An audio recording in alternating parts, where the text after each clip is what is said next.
Holds me close and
Yo, we're the Zone Runners, and this time we're at Pumpkin Hill. You ain't ready. I ain't gonna let it get to me. I'm just gonna creep down in Pumpkin Hill. I got to find my lost piece. I know that it's here, I can sense it in my feet. The great emerald's power allows me to feel. I can't see a thing, but it's around somewhere. I'm gonna hold my head cause I have no fear. Probably seems crazy, a graveyard theory, but a ghost tried to approach me and got leery. Asked him a question and he vanished in a second. I'm walking through valleys, crying pumpkins in the alleys. It didn't seem happy, but they sure tried to get me. Had to back him up with the fist, metal crackling. I'm hearing someone saying use a chicken, don't be scared. It had to be the wind cause nobody wasn't there. I searched and I searched as I climbed up the wall, and then I started to fly, I went in deeper. Let it get to me, I'm just gonna creep down in Pumpkin Hill, I got to find my lost piece. I know that it's it, I can sense it in my feet. The great emerald's power allows me to feel. Can't see a thing, but it's around somewhere. Gonna hold my head cause I got nothing to fear. Probably seems crazy, crazy theory. A ghost tried to approach me and got leery. Yo, I ain't gonna let it get to me. I'm just gonna hang down in Pumpkin Hill because I need my next drink. Try to find vampire blood and I liked it cause they said just a drop would make me go hyper. And now I'm walking like Frankenstein because I need another taste of that fine red wine. Plain silver chains and pull bangs without pain. Drain veins in a staked brain. What? Are my raps too violent? Yo, I didn't kill the guy, just keeping it quiet. That you can log as a merciful attack. The true death reserved for the guy who calls bars raps. Ding dong, trick or treat, it's a me, Halsey, yes sorry, and I'm a doctor this year. So please, why don't you hand over all the candy, and we won't have to show you our graveyard theory. Let it get to me, I'm just gonna creep down in Pumpkin Hill, I got to find my lost piece. I know that it's here, I can sense it in my feet. The great emerald's power allows me to feel. Can't see a thing, but it's around somewhere. Gonna hold my head cause I got nothing to fear. This probably seems crazy, graveyard theory. A ghost tried to approach me and got leery. Yo, Dr. Halsey, let me clear out some of these corpses, brother. I ain't gonna let it get to me. I'm just gonna chill down a Pumpkin Hill. I'm gonna keep it hella real, serving hot soup. Force feed beyond your fill when you wanna test me, but you lack any skill. Bloodsuckers wanna hunt me in the night, but their fangs only talk, they never really bite. Take a stake or two and drive it through your chest in one strike. Now what was it about me you didn't really like? Get stalked by the undead, so I got 12 gauges aimed at his dumb head. Turn pumpkins from orange to blood red. Grab your jack-o'-lanterns, here comes the sunset. Howl at the moon, whispers in the air, I'm coming for you soon, yeah. I got a graveyard theory that says you'll be buried before you get anywhere near me. Let it get to me, I'm just gon' creep. Cemetery pop like a dancing machine. Time I'm on walking, I can feel it in my feet. The thrilling of this killing got me grooving to this beat. Ain't hard to see, the funk is everywhere. Bobbing my head cause I got nothing to fear. It's me so like a conspiracy theory, alien chips, DTF,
your right hand in the box. What's in the box?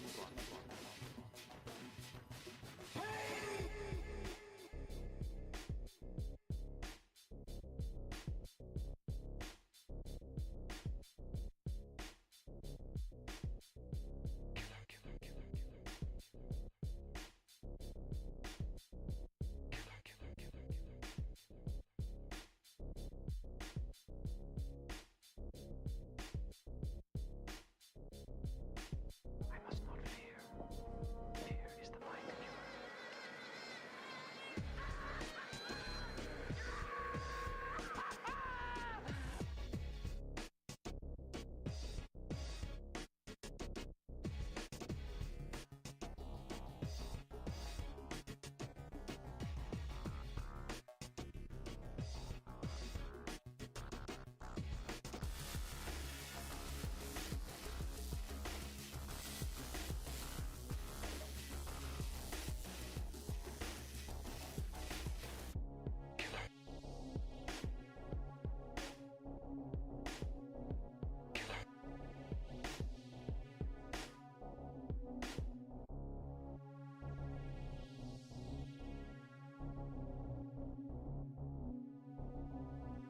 Through sound and motion, you will be able to paralyze nerves, shatter bones, set fires, suffocate an enemy.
Yo.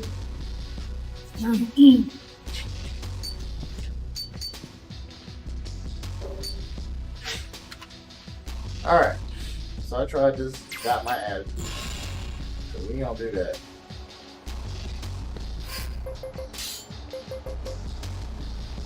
Hope it looks all right.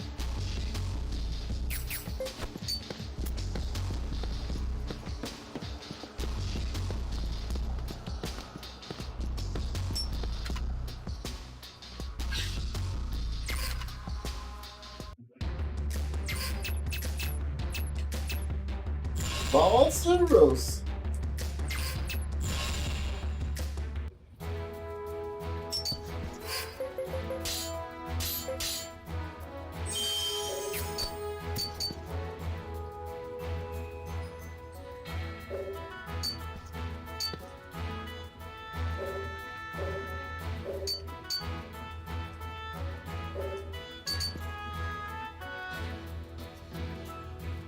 Yes, sir.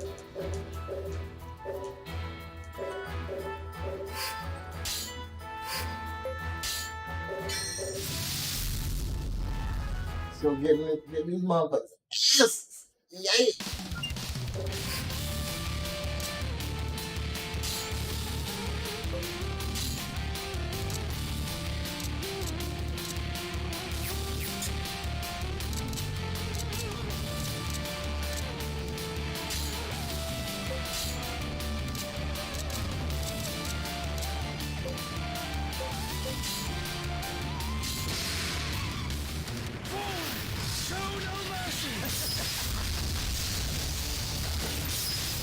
About to go in, baby.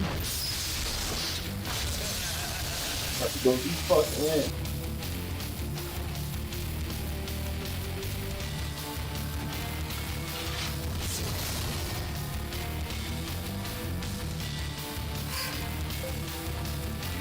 You'll find no fitter opponent than I!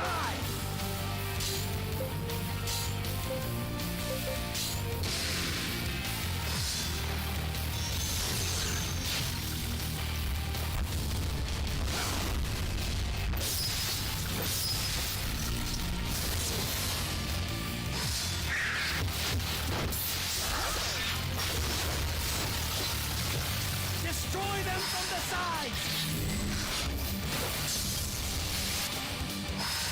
Well, strike back!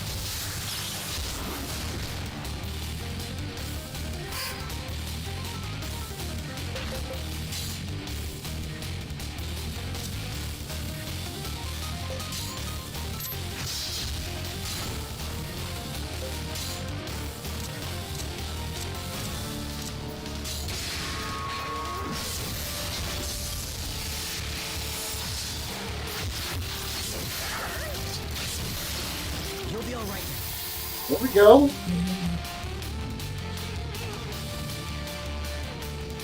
Yeah! Everybody's getting hyped!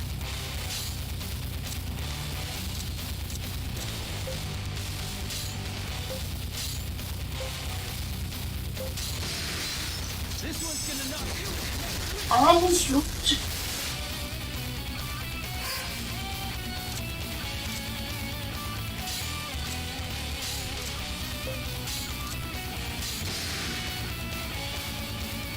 Hold that distance.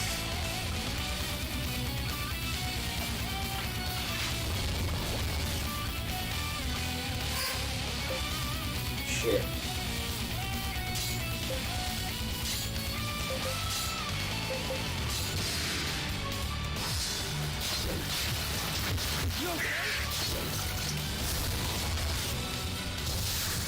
Oh my god!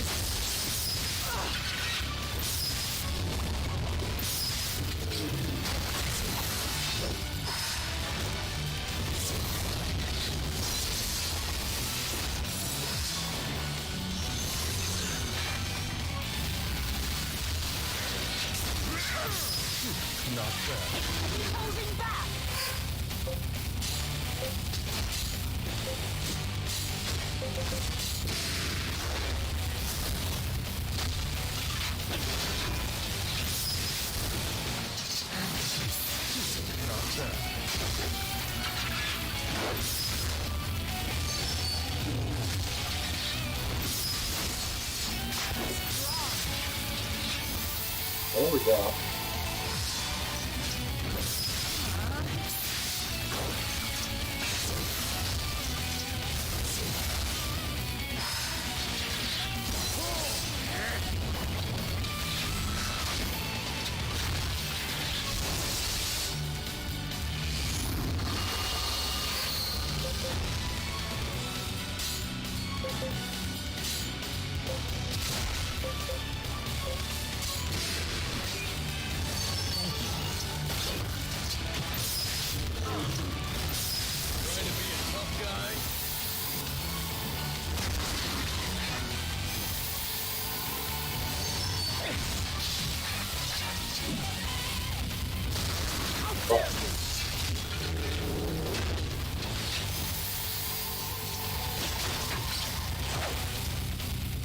Yeah! Like,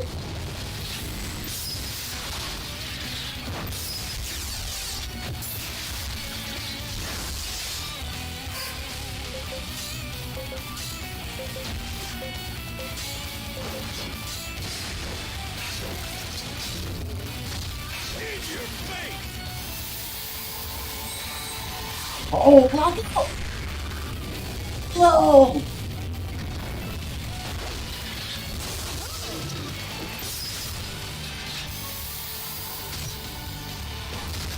I can't believe I picked that up already. Fuck yeah.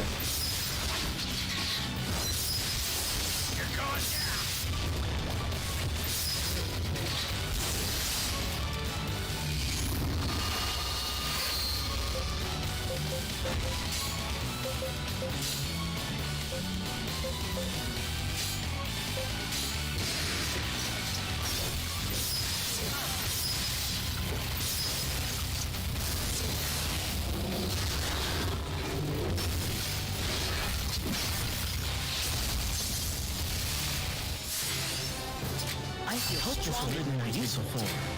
I feel stronger than before. There's still plenty of power left in these old bones. Fuck yes, man.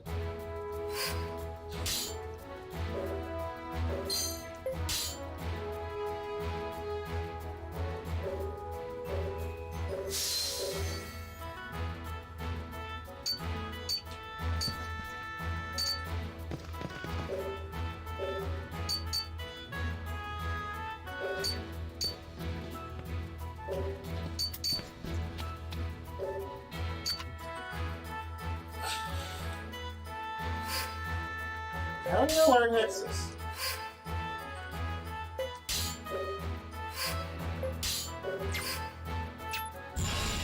Fuck this. Learn Nexus, boy.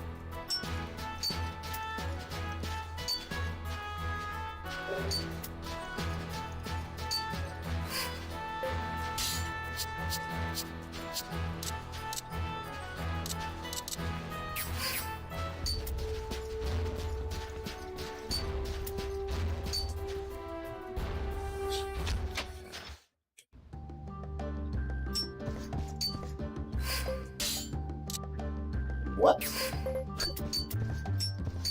Alright, let's see if there's any side quests available that I can actually do. Probably. There's the one in Wild Defender, man, but I don't think I can fight that thing there.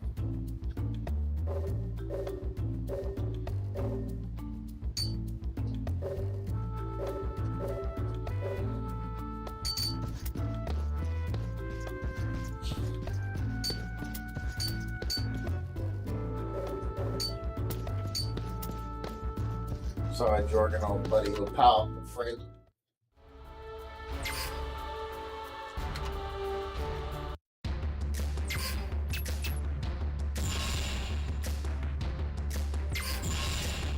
Check out the bar here and be able to shut up.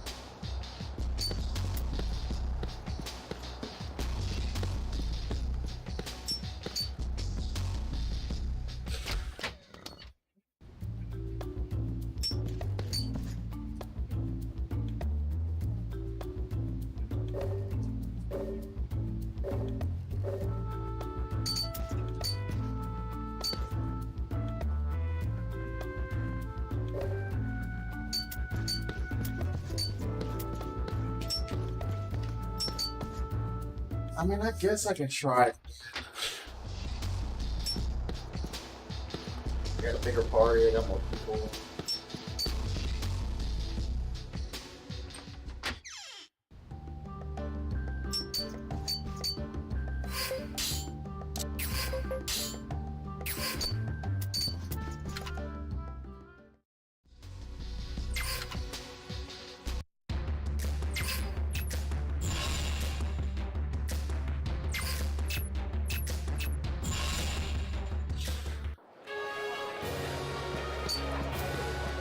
I didn't get an eye for that.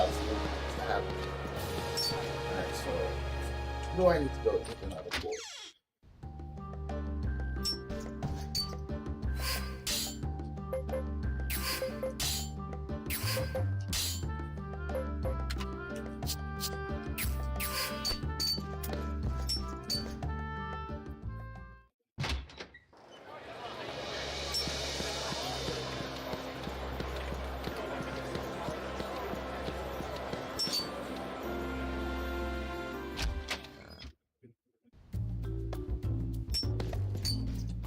Oh.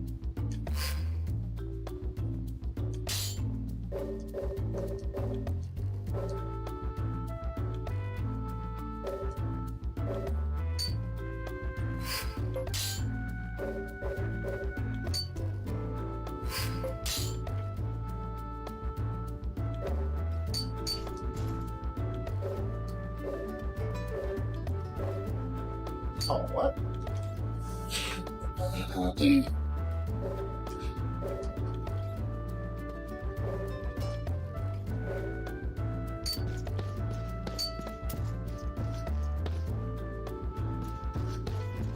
Ah, yes.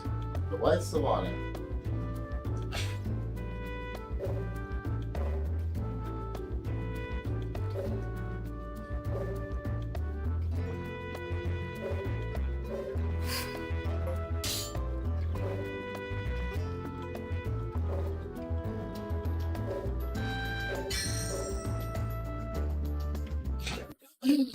Back to the catacombs.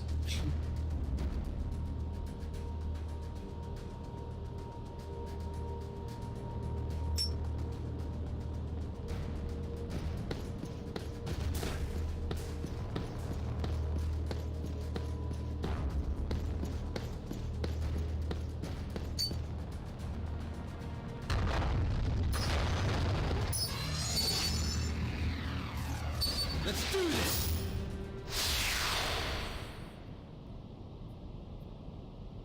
The winner's the one who strikes first, yeah?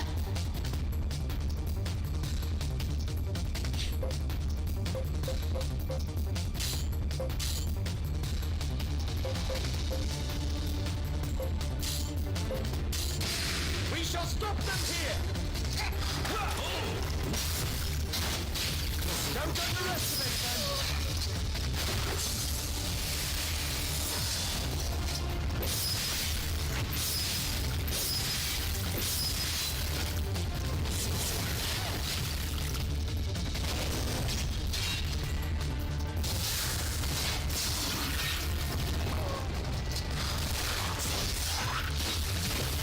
Hurry and circle beside them!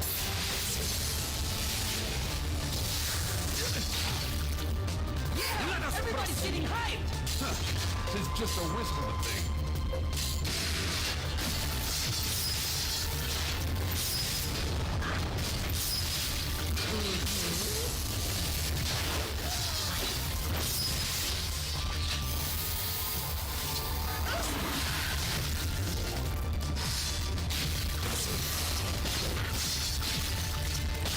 Ooh, shit.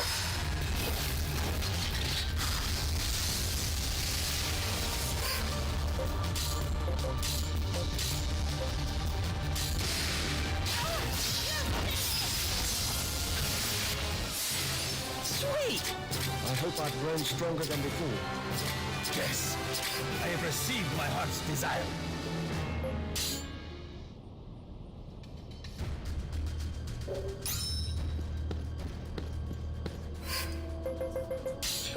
I can't believe my boy turned blackout. Fucking Arcana? fuck yeah, long range, man. My god. My fucking god. That's pretty powerful spell, too. Checking my stats, huh?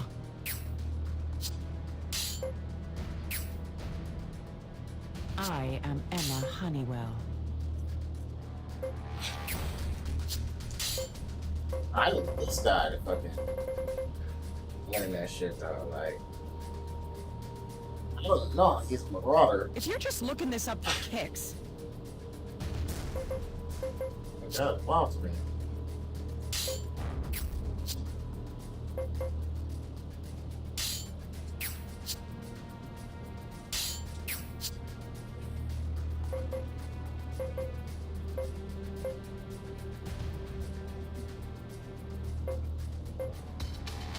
Impressive, huh?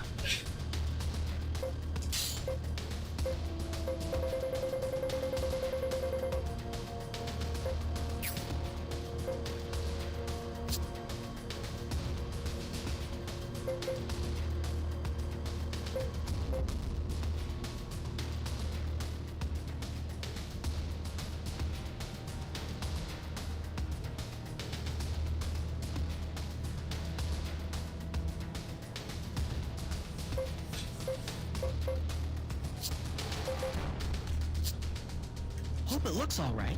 Alright.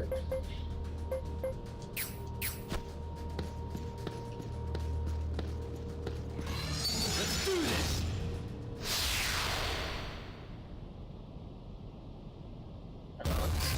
Sorry.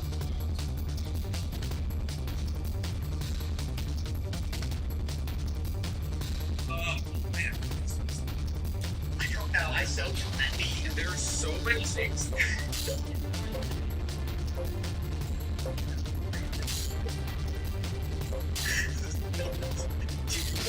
We shall stop them here. I one time I didn't close out a sword. They're beating my leg.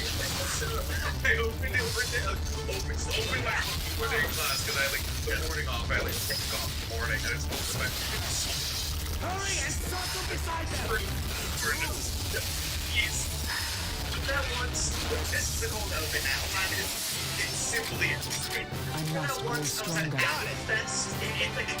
Where else would one be? The center of the universe. My mom texted me. She was like, what's the password? Yeah, but I ignored it, and then like 10 minutes go by, and she was like, figured out the password. We're in love with together, really. So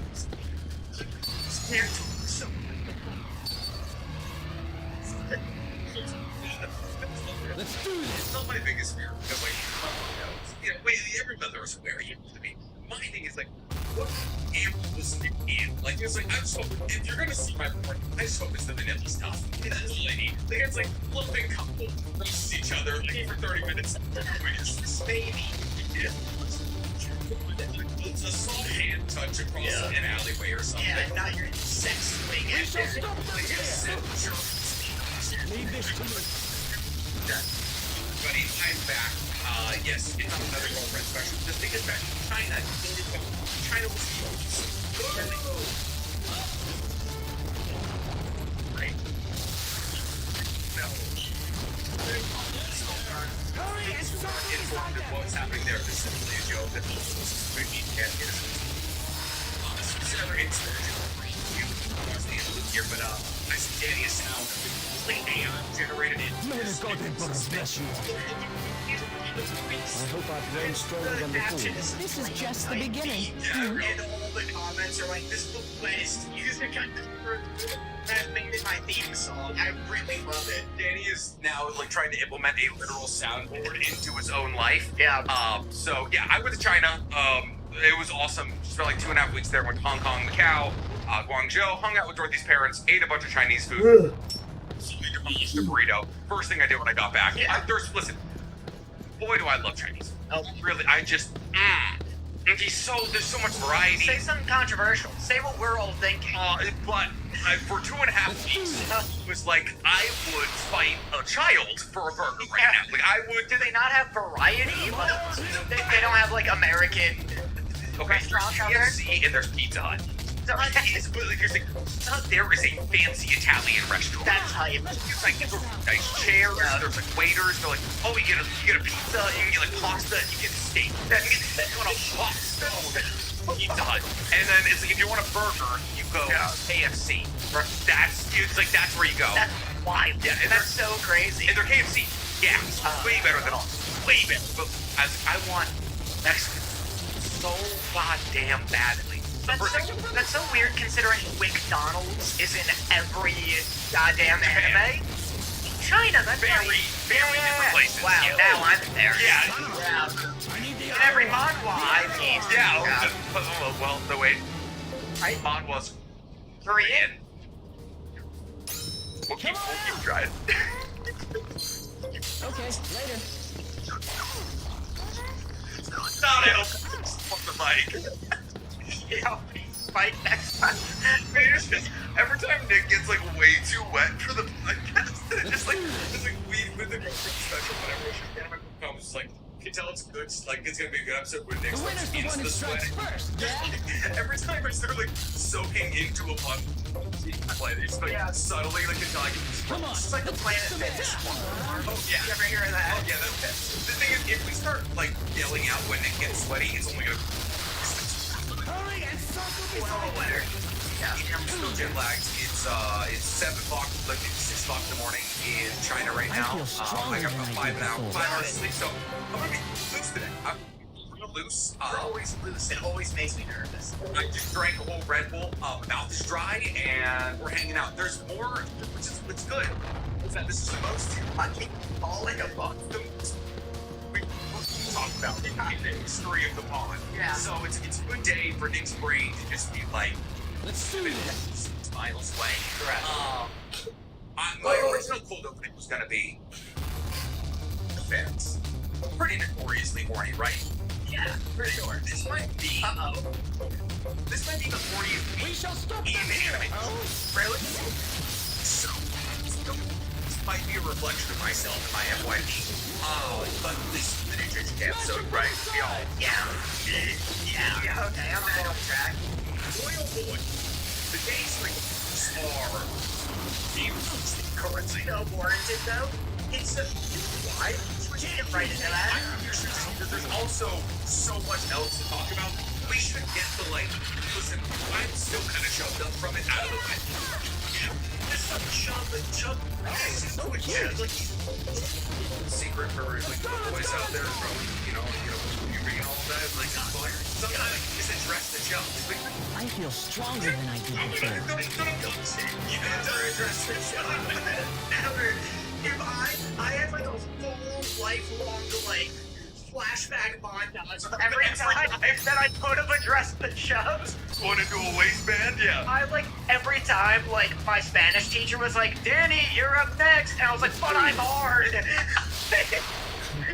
I was just like, hola, yo estoy hard.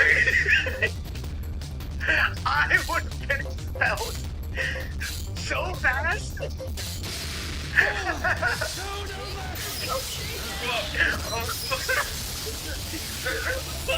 You should have pulled trigger for the face in the first 10 minutes. This would have been the best podcast episode of any podcast.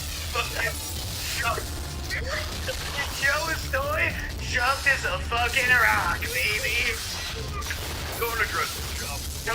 If you're publicly a JJK fan, I feel stronger than I did. you might be dealing with one currently. How do you address the chub? Like, imagine because another flashback. I'm like at prom, or I was at homecoming. This girl. You should have a boner. I'm sorry, you should have a boner. A problem. I was at homecoming with like no date, and this girl, the slow dance happened. All right, never mind. Yeah, and the slow dance happened, and this girl came up to me, and she was like, "We're gonna slow dance." We start slow dancing. What was I to be like? Chub too. Yeah, for this. Yeah, I mean, it's just farther. You cracking the chub here? Or is that just me? Come on, let's kick some ass. That's really bad advice. It's really teacher. I'm shoving up. Go to Lexi instead. Can we stop talking about fractions? reasons for some reason it's stupid, right? Well, that's the thing, it's always like a no reason. Just sitting here like, who the fuck did you jump from? Nanami. Yeah, Right at that side! Yeah. everyone is simping over the bit where Nanami grabs his hair and pulls his face to him. I think the tension begins with the shot of Nanami's watch. Okay, there's a shot of Nanami walking, and there's a shot of his watch in a shirt. And like, holy fuck, this is like a Gucci ad. And like, that's when I was like, oh, Man is going to be put in flesh you now. know, steamy in here. I hope I've grown stronger than before. And then the wrapping of the play everything is just sex. just sex on a platter, bitch. No, it's very intense. He's so... I just like him at all in season 1 because his critical hit nonsense is Awesome. Yeah. It's so like... Okay, later. Mangaka of JJK loves math powers. And so whatever, and it's this weird critical hit video game power. But like this sold me on Nanami. He was so like badass and fucking ready to die. They also like in the he's just not even nearly to that. It doesn't even grab the The It's winner's like the one none who of that starts thing. first. Like the bad. Yeah, like it's something. They do it with the It's making like really did it for me is what gets kicked and he's like that's a wall. Smash him from the side! Sweet! Yeah. I know I'm good. Baby, God, we're near this. And I just like TikTok has been vibe. Yeah, TikTok has been this morning since Asterion came out. It's like Asterion? What's that? DG3. DG3, yeah. Like Let's go on anime. this shit, TikTok, like the Venn diagram between Romance Asterion and is now currently making the first edits about Nanami is just a circle. Yeah. Like that is like it is hitting one specific group of people and they are feasting. It's the same, like, type of lust. Where it's just like fucking hot Dom professor energy. Bingo. If Nanami was British, like that would only send it further over the I edge. feel like that's worse. Yeah? It's like hornier. No, less worse. That's why people like Asterion. Asterian's not even good looking. It's the voice. I agree. Okay, here's the thing. Here's the thing, and it's me for parents. I feel as though they're very distant. Like we subscribe to different levels of content. Asterion is like it's like wow, what's that? It's like Riverdale, but in the 1800s. Oh, Richard? There we go. It's like Bridgerton times. Oh, touches my hand. So sweet. Notice what accent you're doing. Well, okay, but that's scary, Yeah, right? right. Nanami is like they got that sort of it's like Let's do this. beat us down immediately. No, you're doing two different Brits. You're doing Nanami versus like fancy dancy Brit. Yeah, but like it's not like Come on, let's kick some ass. Check it out. Tell me this doesn't look like Asterion. That is totally That's Mark Twain. yeah. He looks like Asterion. Like not even love that for you, really do. Nanami was like, First of all, is yeah, it's always British. See the always British person. have you ever watched that? It's just Asterion. It's not. Billy Butcher, that's the only deep voice British man in the history of British men. You won't laugh that, well, even that, it's not you, it's Cockney. You're Cockney. That's why when you watch an episode of Bridgerton, You like British sexy. You can't do deep British without Cockney. give me a line. You've been a bad girl. Let's go! We're counting on you. Thank you, that's my time. Notoriously never plays a great British man. He's like my height in age, and I'm like, that is not, that will never be a man. That is more hair on one square inch of my body than I've ever seen on you're like a little more involved. No idea what that means, but I really like it. Yeah, Fauntleroy just sounds like a word made up to make it crispy. Fauntleroy, French. You're like wearing Fauntleroy. What's your fish and chips? Like, get the fuck out of here. It's that. Yeah, take that out of context. You want to be struck down? Yeah, full of British kids that end up here school. No, but not a Asterian. Hold on. Yeah, different kinds of. Yeah, should we transition right into JJK or talk about other? A little bit of JJK, leave for JJK. Oh yeah. We had so much stuff about, by the way. What preview here? Nocturne came out, Castlevania. Yeah. King of Assurance in the season came out. I watched that. There was also Shangri-La Frontier. It's both me and Danny watched. Under Ninja came out, which is it's no one has heard of. We'll get into it. Dr. Stone's new season came out, only one episode thus far. Bleach's last 2 episodes came out 25-26. Undead Unlucky came out with its first 2 episodes, and Tokyo Revengers came out with its 2 first episodes of I think what's gonna be its last season. Also, we're 3 JJK episodes behind. We haven't talked about the last 3. I genuinely couldn't tell you what happened in the episode.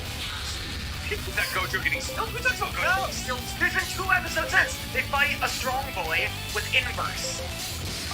Yeah, Before that, in between Gojo getting sealed and the inverse fight, nothing happens for half an hour. There's an episode where fucking nothing happens. It's just the girl with the big ponytail in front of her face. Mei. I hate her dumb ponytail. We'd love to get into this. Get it out of there. Dumb ponytail. It's a whole episode of her being like, we gotta go rescue Gojo. Nothing else happens. They're like, oh, this veil is doing this, so we need to get to this veil, so we need to go to this station, and yeah. It's like a slideshow. It's literally, okay, here's the thing. Gigatami is a great mangaka. There's people who need to be like, okay, why are we going here? What ability are we using? Like, why would you need to be here? Like, what? Like, how are we strategizing? How does your ability play into this? What's the overall strategy? And like, he'll give like a whole fucking chapter of that, and like people like me will be like, this is incredible. And like your standard manga and anime watcher will be like, fucking care. I don't care. My roommate walked in and like drummed up a conversation with me, and I was like, oh, I'll like rewind afterwards. Talked to him for like 5 minutes, came back. The exact same conversation was had, just yapping. Just an absolute council meeting of Yapperton. Just a city hall meeting going on. Curse technique. Yeah. Absolute yapping. So the episode, the inverse episode, I actually really liked. So I do have notes about all of this actually. But I think so. Toji is back. Oh. Yeah. Oh no. Which you're excited about. And but it's so dumb as bad. Because it's just like, I don't know, I would have hoped that there's like a scene with the Ghetto being like, I set that up. Like I plan to have you come back. No, because it's dumb that he just like on top of all this, like the what's the term? The Shibuya incident is so well coordinated and so elaborate that for Toji to just coincidentally come back on that this person in the universe of here. For instance, like coincidentally, tonight is the worst night ever. Yeah. Is so weird and like random. Sorry, from there, my thing is though, so obviously you have read, but like, it is absolutely bonkers that it's like, oh yeah, thanks to the seance, Grandma. Now, also how to like, it's like not that right in front of his body. They didn't even clean up Ditto's body. They were so, yeah, here, Ditto, like, go hang out, and you're like, wanted over his free body, I guess. Nobody shows up to clean shit up. There is no biological hazard, like, see, like, more supposed to, like, scoops the body into, like, big red bags, because your body is just, like, free for disposal, but, like, so Toji is back. Toji was really the old Shibuya incident, and every single time he shows up, it's this whole kind of thing where we're like, oh, not only are we having Nami, like, grab people by the back, like, their ponytail and all that, now Toji's back in. Well, it is incredibly trauma. And that trauma is probably going to start somewhere around next week. So, that's good for you. No, I'm happy Toji's back in a weird, strange way for him to come back, but him being back is always going to be a plus. Yeah. And it's just popping up behind the woman. exquisite. So my note on that was, so my note on that was like, I feel stronger than I did before. Here behind the silent. There's still plenty of power left in So these good, like it's old like so bones. intimidating. Like there's like it's like he's moving so fast that you wouldn't be able to perceive that kind of thing. Outside of that, I mean that episode. So the inverse technique is kind of cool. Yeah, it's kind of cool to see Megami and like Yuji fight together. Tagging it. Yes. Look, I'll say it right now. I'm sure we're in like kind of a transition period in the Shibuya incident because the first like 7 or 8 episodes of this season, all Gojo, all amazing, really good. Now that Gojo is gone, the show is no longer as good anymore. And it's funny that you forgot Yuji's name. Thank you. Yuji's name. We're both kind of going through it. What are you eating? I know. What are you eating? Making noises. Try. Look at this. I hate seeing you treat your dog like he's a T-Rex near King Kong.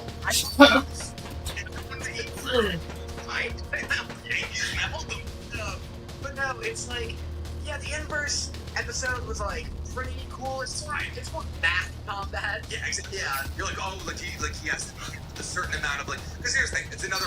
You're right. It's a perfect example of Kagami like playing power scalers. Yeah. Because they're like, oh well, there's a certain limit. Because if it worked like if it was like if we just like flicked him on the nose, he would like absolutely get blown to smithereens. And then Megami's like, no, there has to be like a limit. Yeah, there's a threshold. Yeah, because like if there's not a threshold, then air pressure would kill him immediately. Yeah, right. And it's like that is a thing that only like every like power scaler would just be like, well, how does this technique? Like, yeah. And there's technically always very light pressures being applied to him. And that's just a thing. That's a thing that he leaves up. And it's like, oh, 7 people are getting really happy about this. If I'm one of them, I guess. Well, I liked the air resistance thing. I was like, like I bet, because you make it sound like it's something that the manga, which I will never say his name, sounds like a fucking burden. It sounds like, or you make it sound like he's like, oh, wouldn't it be fun if I over-explain everything? I think before writing manga, he was a predator. Oh, and he knows the sharks will come after him. This is the most on Reddit forums man to ever write a successful story.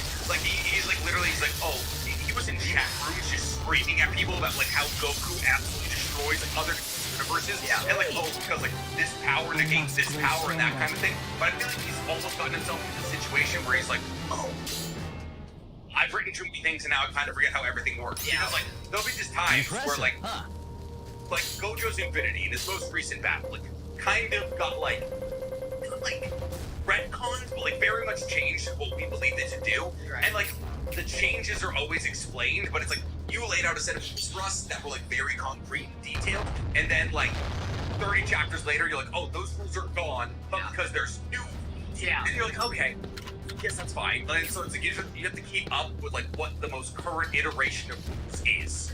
But it's wild. So yeah, I don't even remember his name. The inverse guy. Oh, I don't know. Yeah, I never learned it to begin with. I don't even know if they tell you. I have no idea. It was like okay. It's like on par with like the big cicada guy. Yeah. It's better. It's better than that. But I mean, like these past 3 episodes have been sort of like that. Like I'm not as hyped that it's JJK Day. Yeah. And I'm hoping it's like transitioning into more hype shit, which it sounds like it is. I mean, I think this most recent episode was the best out of those 3. Yeah. I think because like obviously you have your Nanami bit, and then you have like the inverse guy being defeated. You have Mei cutting that dude up. That was this episode, right? Where she did the big break. Yes. Like the most like overly dramatic walk in the history of so long. Yeah.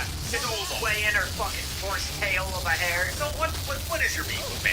Exactly. I hate the hair. I hate her. I hate Noelle's brother who has this stupid hair and Black Clover. Aussie or Solo. Your front pony. What are you doing? Yeah. You know, I get that like every hairstyle's been done by now in anime. You don't have to work that hard to be quirky and different. It's just a whisper. It kind of makes sense. She can take in Rose's eyes, her eyes maybe. That's why she covers them. Aussie or Silva. No excuse whatsoever. They look like I feel literal stronger than I did assassins. before. Like, I just hate Strong that they have a big braided tail in their face. Yeah, and what's crazy is, like, they made this gorgeous under it, and you're like, okay, yeah, let's see the face, everyone. What? She's also, like, I don't like her brother thing. Your brother did make me laugh today, with his clapping. He did a really, like, choppy, aggressive clap. That was so funny. That was very good. I also like, speaking of humor, I like when Nanami is beating the shit out of that guy, and the dude's about to have his, like, sword hand come and stab Nanami, and the girl, Nobara, like, stomps it. She, like, nails it with her little nails, and the guy on the ground's like, read the room, lady! I thought that line was really funny. JJK has very underrated humor, I feel like. It's like in Yuji and Megami, like, their back and forth makes me very happy. For the moment, you know, like I said, like the trauma begins in a couple of episodes here, but like, so like the humor definitely, like, I feel like there's gonna be moments later on, but like these next two episodes really signal like when the humor leaves JJK in its entirety, and it's just like, yeah, it's like it's just really serious, really dark, you know. I have a hot take. I do think season 2 has been funnier. When you say the humor is underrated, I think JJK's humor is on par for least once. It's just everything. I'm really curious as to how you go here because I fucking love it. I love Joey vibes. Time Yuji, every joke Yuji makes feels like a totally fine. When they cut to the like bright little background, they're doing a little like chibi like dances, and it's like always some weird meta like oh let's do this at the mall, like this and that. Like he just feels like a totally Spies character. Reference. It's that show where they were all in the mall. It's just a whistle. 16? Was that called 16? Was it? Where it's like, I'm 16, starting to find my way, got a new job, gonna na-na-na-na-na-na. I don't remember the intro. Okay. I don't remember they were in the mall. With a beanie named Jude, he's got blonde hair. Yes. That also incredibly underrated comedy in that show. Fantastic. So good. Both of them, somewhat sexual awakening. That and it was a sexy robot show. It's my life as a teenage robot. That's when I knew I was sick. That's when I knew I was sick. As a child, that robot was way too sexy. Jenny was hot. Don't put a robot in a crop top. That was the thing to do. Cross my wires in a big way. So, a lot else has happened. Like I said, we have a huge look ahead for the Witcher 2024 season. So much going on. I do want to touch on a couple of things. Oh, shit! The fuck? There's so much different to talk about. Like news that I want to go ahead of here. That came out like a week and a half ago. I was like thinking about that, and then I was on vacation. I was like, fucking no. So, the Progress manga is coming back. Yeah. Yeah, so... Yeah. I feel stronger than I did before. Like, Until somebody steps on a crack and snatches them in half. yeah, literally, I'm avoiding that. Like, it's so hard with hard floors. First, this poor guy. Like, Man, he's on chapter 400 of his manga. It's like, like Yu Yu Hakusho, his first manga is like 130 chapters. this poor guy probably has like 6 other manga he'd love to write in his stuff. And it's just like, They just say Hunter x Hunter. Hunter x Hunter, the problem is he just like started to... The worst part is, it's not like, oh, the ending is in sight. He is just like in the middle of embarking the biggest arc in his manga's history. Like, he revealed that the entire world is 6 islands, and on the outside of those 6 islands is a massive lake. That was the entire world. But on the outside of that lake, there's something known as the Dark Continent, which is 100 times bigger than the entire world. And currently, all of the strongest characters from the manga are going to the Dark Continent. So like, Marco should be like the war arc, or like you know, like your Cell arc, like your Cell Saga, like the biggest arc in the manga's history, and he's in shambles. Is there a figure that, like, you know, however long ago it was that he set that up, and he's like, they're off to the Dark Continent, the biggest arc in the manga's history. Is there a fear that Hunter x Hunter comes back next week, and he's like, the boat sank. The boat sank, and then they have a party. Dude, that's what that was so, I would cry laughing, be so, because I don't care how much Hunter ends at this point, genuinely. Like, I'm beyond giving a shit, because I've already consumed myself to the reality that we probably won't see it. Right, so, but to give context for what I'm talking about here, and I'm not just extrapolating, the mangaka of Hunter x Hunter, Twitter, that he, all updates on Twitter. And so basically every couple of months you get a cryptic tweet of a picture of something like... No, what the fuck? It's like 01 is right at the bottom corner, and he's like, So it's like every other week you get an image of that, and then every other you get like an X-ray of it. It's like, never mind. It's hallucination. I swear to God, those are kryptonite. But we did, so obviously last December, is the last time that we got new chapters. Like, around Christmas, we got 10 new chapters last year. And so, he kind of had like a falling out with Shonen Jump where it was like, I need to find a system. It was like, you're going to do one chapter a week, right? For us, now that you're back. He's like, fuck no. I just did 10 chapters, my back is in shambles. So he kind of got dropped by Shonen Jump. He's like, I'm going to figure out my own distribution system. I'm going to go at my own pace here. So he tweeted a couple weeks ago, a week and a half ago, that he's like, I'm starting from ground zero here. So there's new chapters on the way for Hunter. Nice. We don't know the pace in which they're going to be released. That's the thing. All of the important characters are currently on one boat. A thing called the Black Whale that holds 250,000 people. It's on its way to the Dark Line. My gratitude. So fucking funny. Something else. Yeah. I was just, it's like, fuck it. I was like, in a rock. Oh no. And it's like, there's like a scene where like Kurapika is trying to hold on to like Hisoka on like a door and one of them has to let go. And then Kurapika floats back to the B6 countries. And that's it. It's like him and Kibawa, Leorio would go out to dinner and they're like, bye. I'm going to rest now. I know. I would love if he's just like, oops, it's insane. Do you have this coming out next month? You scared? Like, fucking absolutely. Give me more Urameshi. I would find that hilarious because, like I said, like when you're consigned to the future being thing, it being hilariously bad, I feel like, I don't know. Do I actually feel that way? Because imagine Game of Thrones, like season 7. They were like season 7, and like, George died. George is dead. We can't do it anymore. Would that be better? Would it be better to get no ending or a terrible ending? Only if they deliver it like that.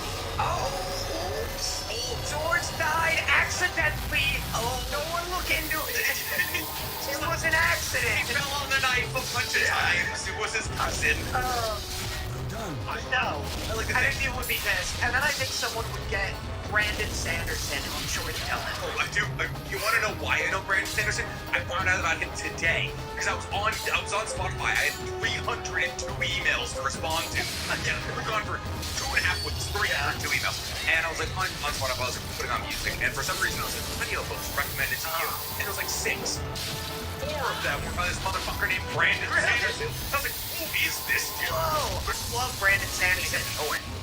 I can give you the brief rundown. This is almost anime action. So he is a fantasy author. He's a Mormon fantasy author. Mormon doesn't play a big part. Oh, you're sure? Be here for 7 days. But he's a fantasy author, like, for next year. So he just was like, it's gonna be the oldest shot. Yeah. Imagine signing yourself up to like 10 books. Here's the thing. He's got the Stormlight Archive, big, massive magnum opus, 10 books. He also has, so that's his thing. Well, he also has Fistful, which is another series that he's been working on for years. I don't know how many books. I just started Mistborn. They connect. They're in the same universe on different planets. And they're now, after decades, starting to intertwine. And he's also got a bunch of other books during COVID. He's been putting out a book each year, and during COVID he came out and he was like, hi, I'm Brandon Sanderson. That's how he talks. And he's like, I'm Brandon Sanderson, and COVID's affected us all very differently. And I just wanted to let you guys know that with all this extra time I've had, I wrote a book in secret. And it brings out like a bunch of pages. And he's like, also, he wrote a second book in secret. Secret book 2. Secret book 3. 4 secret books that he wrote. There are these 4 secret books that have been releasing every 4 or 5 months. over the past like year or two. Here's my thing. Yeah. This man, he doesn't sound like he has a riveting social life, right? He has a wife and children. I'm sure he does. Yeah. But like, what part of being a writer? Because it's not like he's going to the office to be a writer. It's not like, oh, you gotta check that we work to function. Like, he's sitting in an office writing books. He's wildly successful, like Arthur. Why? Why didn't he have so much more free time with COVID? Like, it's like, what? He brought out, he is so, like... I'll tell you right now, I did not have 4 books. Check at my stats, huh? Instead of just writing your regular books, he like wheeled out a big thing. He was like, here's how I divide my time. And he had a pie chart. And he was like, 40% is devoted towards writing books. 30% is devoted towards friends and family. This portion is devoted towards going to cons. This portion is devoted towards, like, free time. And then he wheeled out a second pie chart, and the friends and family, his sliver, got wasted. Here's why we have 4 secret books. I found out during COVID, my wife is a bitch. So, my wife, she sucks, and I wish she would die. No. So I wrote a bunch of books. Don't keep asking why the wives keep dying in these secret books. Well, he's like, one of them I wrote for her birthday. And then which is so funny to me, and he's releasing it. He was like, I was just gonna write it for her, and then he was like, she said I should release it. Can you imagine if I was like, hey Sarah, I made this reaction video just for you. Is it good? She's like, yeah, it's funny, thank you. It's like, what? Do you think other people find it? I mean, it's just for you. Like, should I release it though? I mean, it's taking me like it was like there is like 1,200 pages to this reaction video.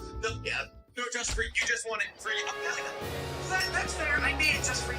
But it's my job, you know? Like, you took my work and are getting that for free. That's not really fair, is it? It's like we have the 3rd kid on the way, and like it's like private school isn't super cheap. It's just this Midwest might have been a little like 2 months for me to bite off. So maybe we did just okay, cool. You're gonna change the title and release it. Yeah, but anyway, like it's what's called How did we get onto Brandon Sanderson? Well, because he, the author of, you were like, George R. R. Martin died, Game of Thrones was done. The author of the Wheel of Time series died. They got Brandon Sanderson to finish it. They would do that with Game of Thrones, I'm sure. I think that would probably be the best. I'm certain, but also Sanderson just came out with a new book. It was one of the secret projects called Yuppie and the Nightmare Maid. And it is very influenced on some fucking anime I've never heard of. Okay. Wish I could find it. But anyway, stop talking about Brandon Sanderson.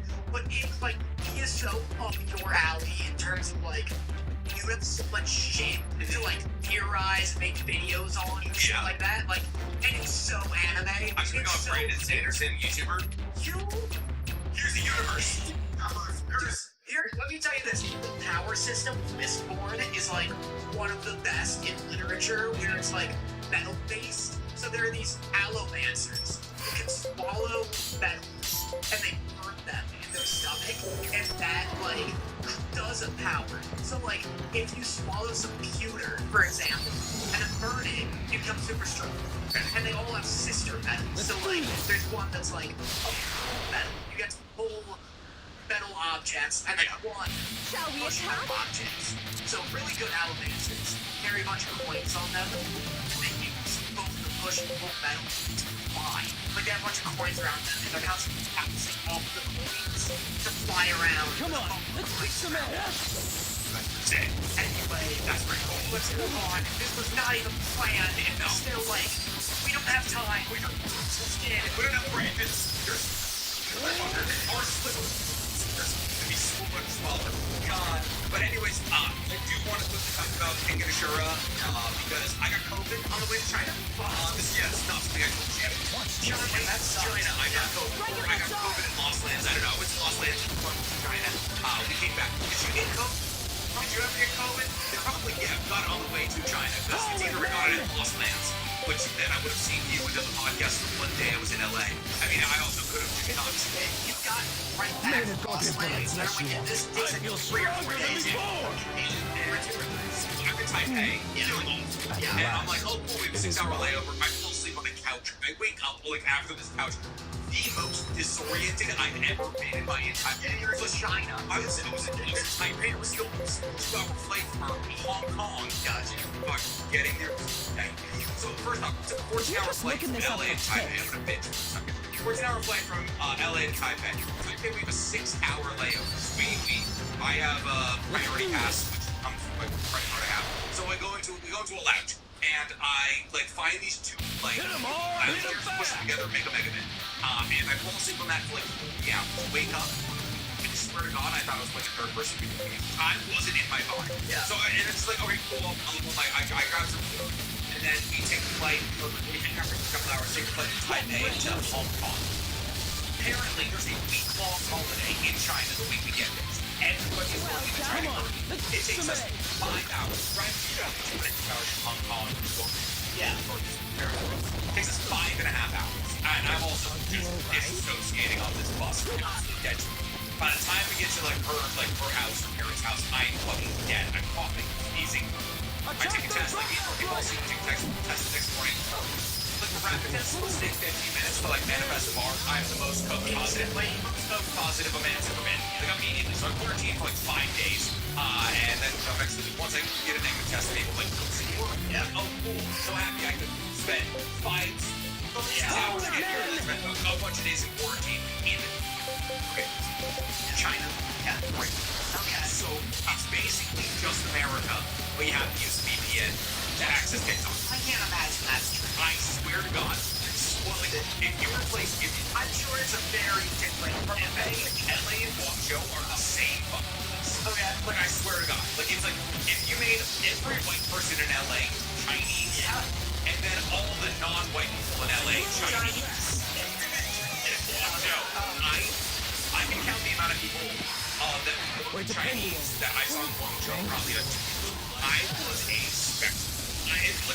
Full snap, full 180 snaps every time. I would see people walk past me. Excellent. And as I was walking past them, they would twist their body to watch me walk as I walked by. It was insane. I felt like a fucking celebrity. But in Hong Kong, super different house, different, a lot of racial minorities there. But in fucking China, oh my God, it's an house state. Not no one's mean, but if you're not Chinese, you're gonna get a look or two. Maybe cool spot, no. The winner's the one who strikes first, yeah? Like that, crunchy. And Morgan's parents' house has the worst Wi-Fi in Japan. So I had to watch almost all of the Nocturne and Kenny Ashura on my phone using LTE, and I only get a certain amount of gigabytes a day. So half the time in bed, I'm just laying there sweating. Come on, let's down. So I watched Kenny Ashura. We're not gonna talk about it too much. It was very good. If you're looking for a good fighting anime, go watch Kenny Ashura. Genuinely, it's better than Baki. It has better fights. It has more fights than Baki. There's no fucking stupid reaction bullshit. It's 2 dudes get in a box, get in a ring, box now. Nice. Don't fit it. Short rotations. Missed his eyes. He broke his eye or something. Oh, he missed his eyes. It's brutal. It's cunning. The choreography is gorgeous. It's the cleanest CG on Earth. Wow. Better than Trigun? It's close. Make crazy statements.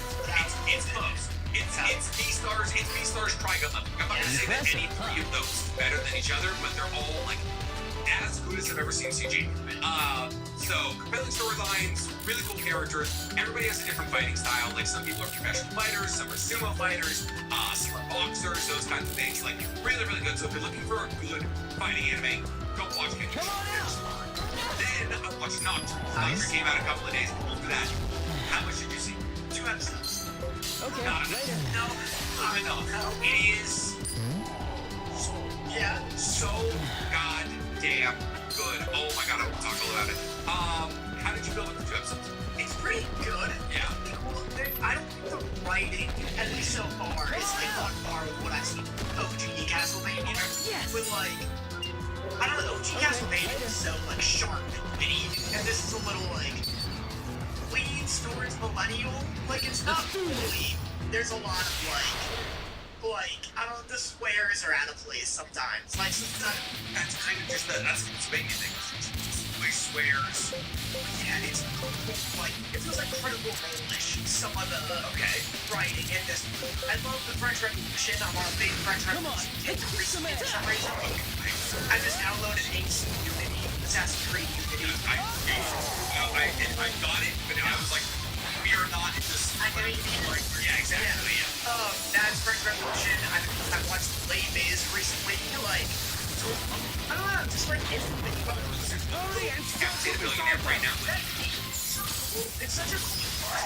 Like, it's a comic illustrating something like corrupted, like never happened. It's one time in history, the people won. Yeah. You know? Yeah. But anyway, I like that it takes place during that, and like the bourgeoisie or vampires.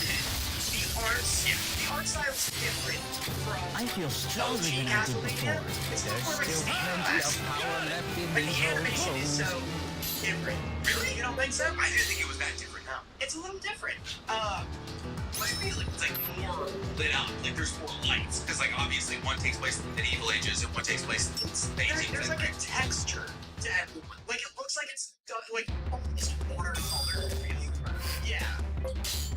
That I found. Okay. I like it's gorgeous. I love the colors. Yeah. The colors are very pretty. The animation is good. I just kind of forgot that like the fight choreography of the entire Castlevania, like Castlevania is some of the best in anime period. I kind of forgot that it's kind of choppy. Like it's like the fights, like you kind of notice that like the frame rate's not incredibly high. Nah. You don't. It's not the end of the world. Like it's like not like I'm not like oh my god this destroys the anime, but I'm like it definitely can tell us how this isn't as clean and as crisp as it could be. And at a certain point I'm like oh it's probably because they're trying to pull off so much in this fight like choreography-wise, like Richter fighting against like 4 vampires simultaneously using like his whip and magic and all of that. No, it's not like butter smooth like JJK or anything else. But like, yeah, it's like how do you feel about the characters opposed to OG Castlevania? So here's my thing. I started off being like, I don't love these characters. I was Richter is like nearly superior to Trevor, like straight up do not remember one girl's name.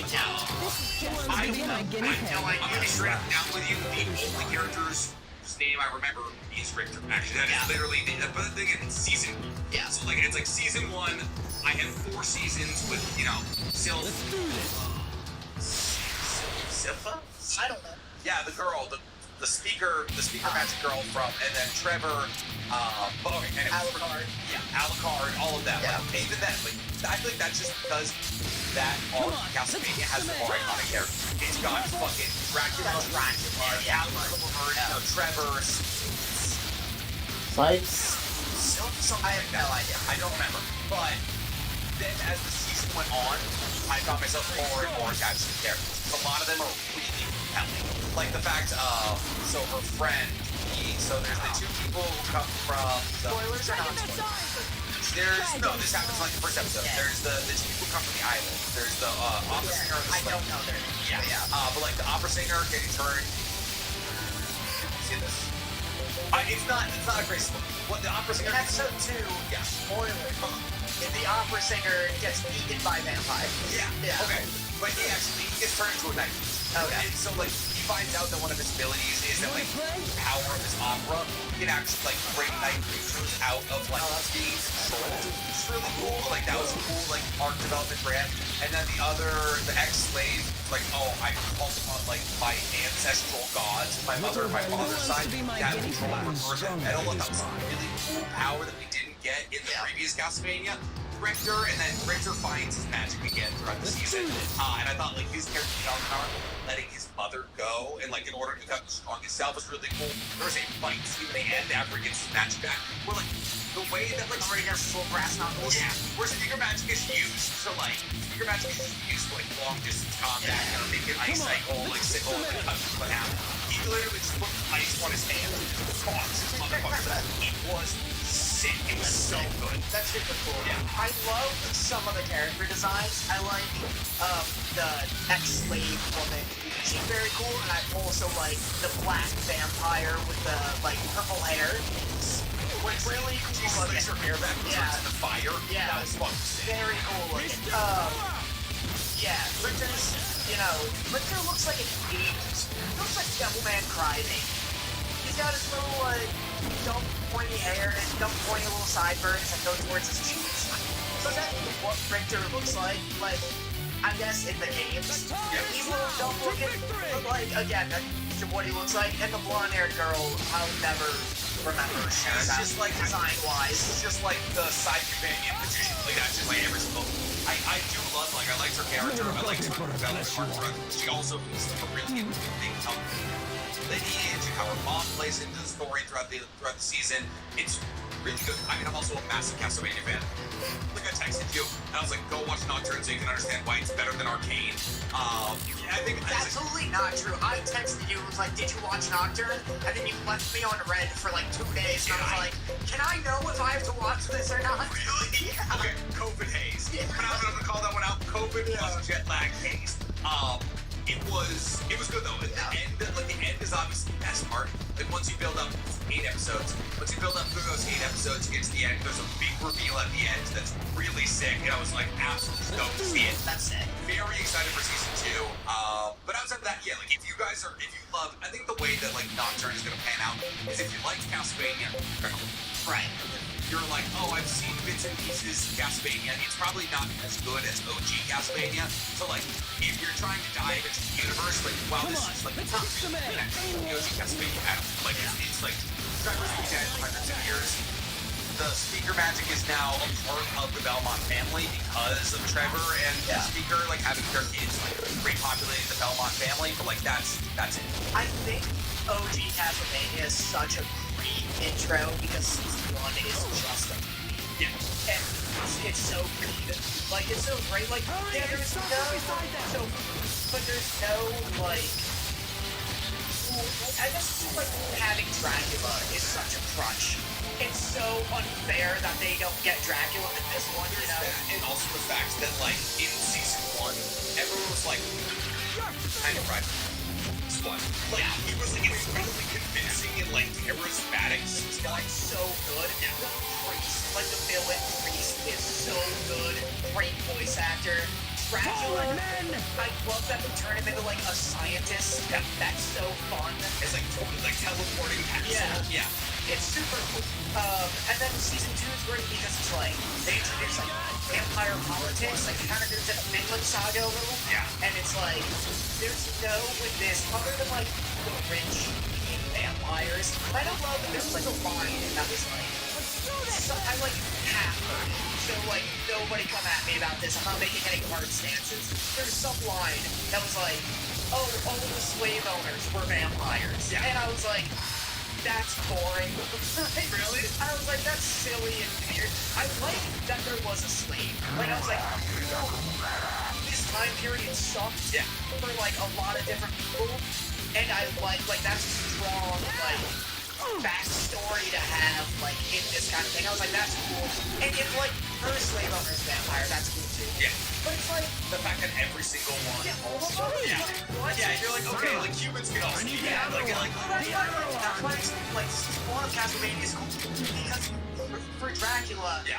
And it shows that humans are fucked, too. Yeah. And so it's like... All of them? Yeah. It's Alucard and Dracula's final battle. Okay. Okay, so that's things like... I definitely agree with you there. The weakness of Nocturne in comparison to Castlevania is the main antagonist. The main antagonist, this is like, oh, the vampire messiah. She's like this like ascendant being who's like gonna bring the eternal darkness or something. So vampires are probably, and it's like fine, but you're like, okay, what are her motivations outside of the fact like, oh, she wants to run the world, like that kind of thing. Like, Dracula is such a layered, complex, interesting character who has the battle against the one person on Earth who has a chance of defeating him, his son, who is the woman who made him believe that like humans were worth living amongst, and that she was killed for being a witch because like that's what was happening in that time. Like she was the one progressive thinker, and like everyone's like he even gave the Walakians a year to vacate. They're like, okay, I'll give you a year to vacate, and then like I am coming in number, and then he does. He does not let her death slide. Yeah. So Dracula is a way better antagonist, and I think Richter and Trevor are the next. I think Richter and Trevor are like equally charismatic in season 1. Obviously Trevor probably has like some third fights because Trevor's more like he focuses on his Morning Star and his like his blades, and obviously Richter has magic and all of that, and he has his potions. So it's like kind of a different fighting style, and I kind of find Trevor's like chanting. But like, come on, honestly, I think Nocturne is, with the first season at least, as good a follow-up as Castlevania's 2000. Really. I guess here's the weird part about. I agree with that from what I see. Yeah. But I just formulated more of like my reasoning that like all slave owners are vampires. I'm also racist then. Just coincidentally, vampires are racist. I hope to put this power They're to only work. racist towards humans. Just the thing is, it's like why? If you're using like the real historical like slave trade of like where's she from, the Caribbean, right? Like that historical slave trade, it's weird that the vampires aren't like, oh, we're gonna enslave all humans. Which they are kind of, but it's weird that they're like, specifically we're gonna enslave this race. Yeah, we're gonna enslave black people. Like, you're like, the only reason that it's strange is because it like decomplexifies slavery in the context of Castlevania. And there are a lot of people who are like, hey, slavery doesn't need to be like a component of fantasy. Like you can make fantasy and time period stuff and like ignore that because like real human suffering doesn't like we're dealing with night creatures and vampires. Like you need to like hard exactly. But it's like, but if you are doing it, it's weird that it's like, oh, don't worry, all the slave owners were vampires. It's like there's more complexity to be had there if you're like half of them vampires and half of them. It feels like a weird way of being like, oh, slave owners were the bad guys because we made them the bad guy monster races. Yeah. It already works. Like it's you don't need to be like, oh, look, because they're vampires, they're rebels. Well, yeah. It's like, oh, don't worry, Nazis were cool. Yeah, you're like, okay. It's like how humans were capable of being that more complex and interesting. Yeah, Scout already wasn't rooting for him, you know? Down the vampire slave owners. But like, it's an older beginning. Yeah. But anyway, that was just something interesting that I found. No, Nocturne, it was really good. I enjoyed it a lot, but I'm a massive Castlevania. The last thing, I also love anything, which is why I love Assassin's Creed in concept. I love anything that's like, hey, let's do a time period that's not typically represented, or like a location, like French Revolution. You don't see a ton of that in anything. There's no COD fucking yeah, like, let's do French Revolution plus vampires. Like, that is immediately so engaging to me. I love if they do other, like, side Castlevania stuff. I'd love to see, like, just a whole story in the Caribbean, like, of some of that during that, like... That would be kind of sick. Yeah. Do you know that we've introduced, like, the fact that, like, African gods have, like, a lineage of that runs through them? Yeah, like, that always... Like, they've introduced a new level of magic outside of the speakers that now is there. Like, doing a whole Castlevania in Mexico in, like, the 1700s for no reason. Like, that would be kind of sick. It's a cool, different time period. Yeah, anyway. Yes, we should. So, now we're probably going to head into our look ahead. So, we covered Nocturne, King of Sure, we covered Thunder, and JJK, which means the first thing we're probably going to talk about is our biggest thing. Something that Danny texted me about loves in China. You said, fuck shit, the Lost Frontier. You think this is our biggest thing? I think it's one of our biggest things. I feel stronger than I did before. Massively varying opinions on it. Okay, go on. Me and Danny did talk about this briefly before the pod, and I had to cut off our conversation because I was like, this is a mod conversation. You're a crazy guy. So Danny texts me, and he goes, fuck Shangri-La Frontier. I'm like, you know, like, by the way, at this point, I watched all of this yesterday on the plane. All anime I need to catch up on. Yeah. I had a 13-hour flight. I was like, I downloaded every single episode. I was like, I'll watch it right now. That's hype. I love planes for that very reason. Just long planes. If I could spend 90% of my life on a plane, I probably would. I love planes. It's an excuse for nobody to text you, no one to bother you. You just work. Not really that. I love planes because I get to watch all the movies I need to catch up on. Yeah. They just... Well, that's our work. Yeah, exactly. That's fair. They just bring me food. And then I sit there and I eat raw. And I'm like, cool, I don't have Wi-Fi here. No one can talk to me. I'm not expected to do anything. If you're the person who's busting out, like, Excel reports on a plane, fuck off. If I ever see, like, I would never talk to a human being who's like, oh, cool, 6-hour flight. Time to get this report done. Oh, fuck you. Other people have other work. I have sweatpants on and no underwear. I am watching Expendables 4 because I didn't see it in theater. That is what I do on planes, and that's why I love them. What part of the plane are you on? What do you mean? What class? Plane. You know what? I found out a little secret. Yeah? Don't buy first class. No? Don't even buy economy. Okay. What do you want to do? Secret. Economy, flying the plane. No. Okay, fly that shit yourself. Pilot out back. Be like Leonardo. Yeah. No. What you want to do is don't get economy plus. Don't get first class. Okay. Follow that. Buy the emergency exit. That's what I did. We just to both China and back. We'll get under $20 each of us. Yeah. Both ways. So it's like $250 each way for both of us. Just had the emergency exit row, and everyone's like, "Oh, nice! Like unlimited leg room. Sounds good." And it's like, okay, and the emergency exit row. If you front of the emergency exit row, you can't recline. Yeah. Because you don't want to be in the way. You can't be in the way of the door. Yeah. But if you're in the emergency exit row, you can recline. Yeah. Wow. I motherfucking did. You know, because everyone's hey, listen, people are gonna get on my ass about this. And I don't appreciate this. But they're gonna be like, oh, Nick, no one can recline in front of you. Why would you recline? You're gonna crush people behind you. To that I say, they should fuck this. You know? They should.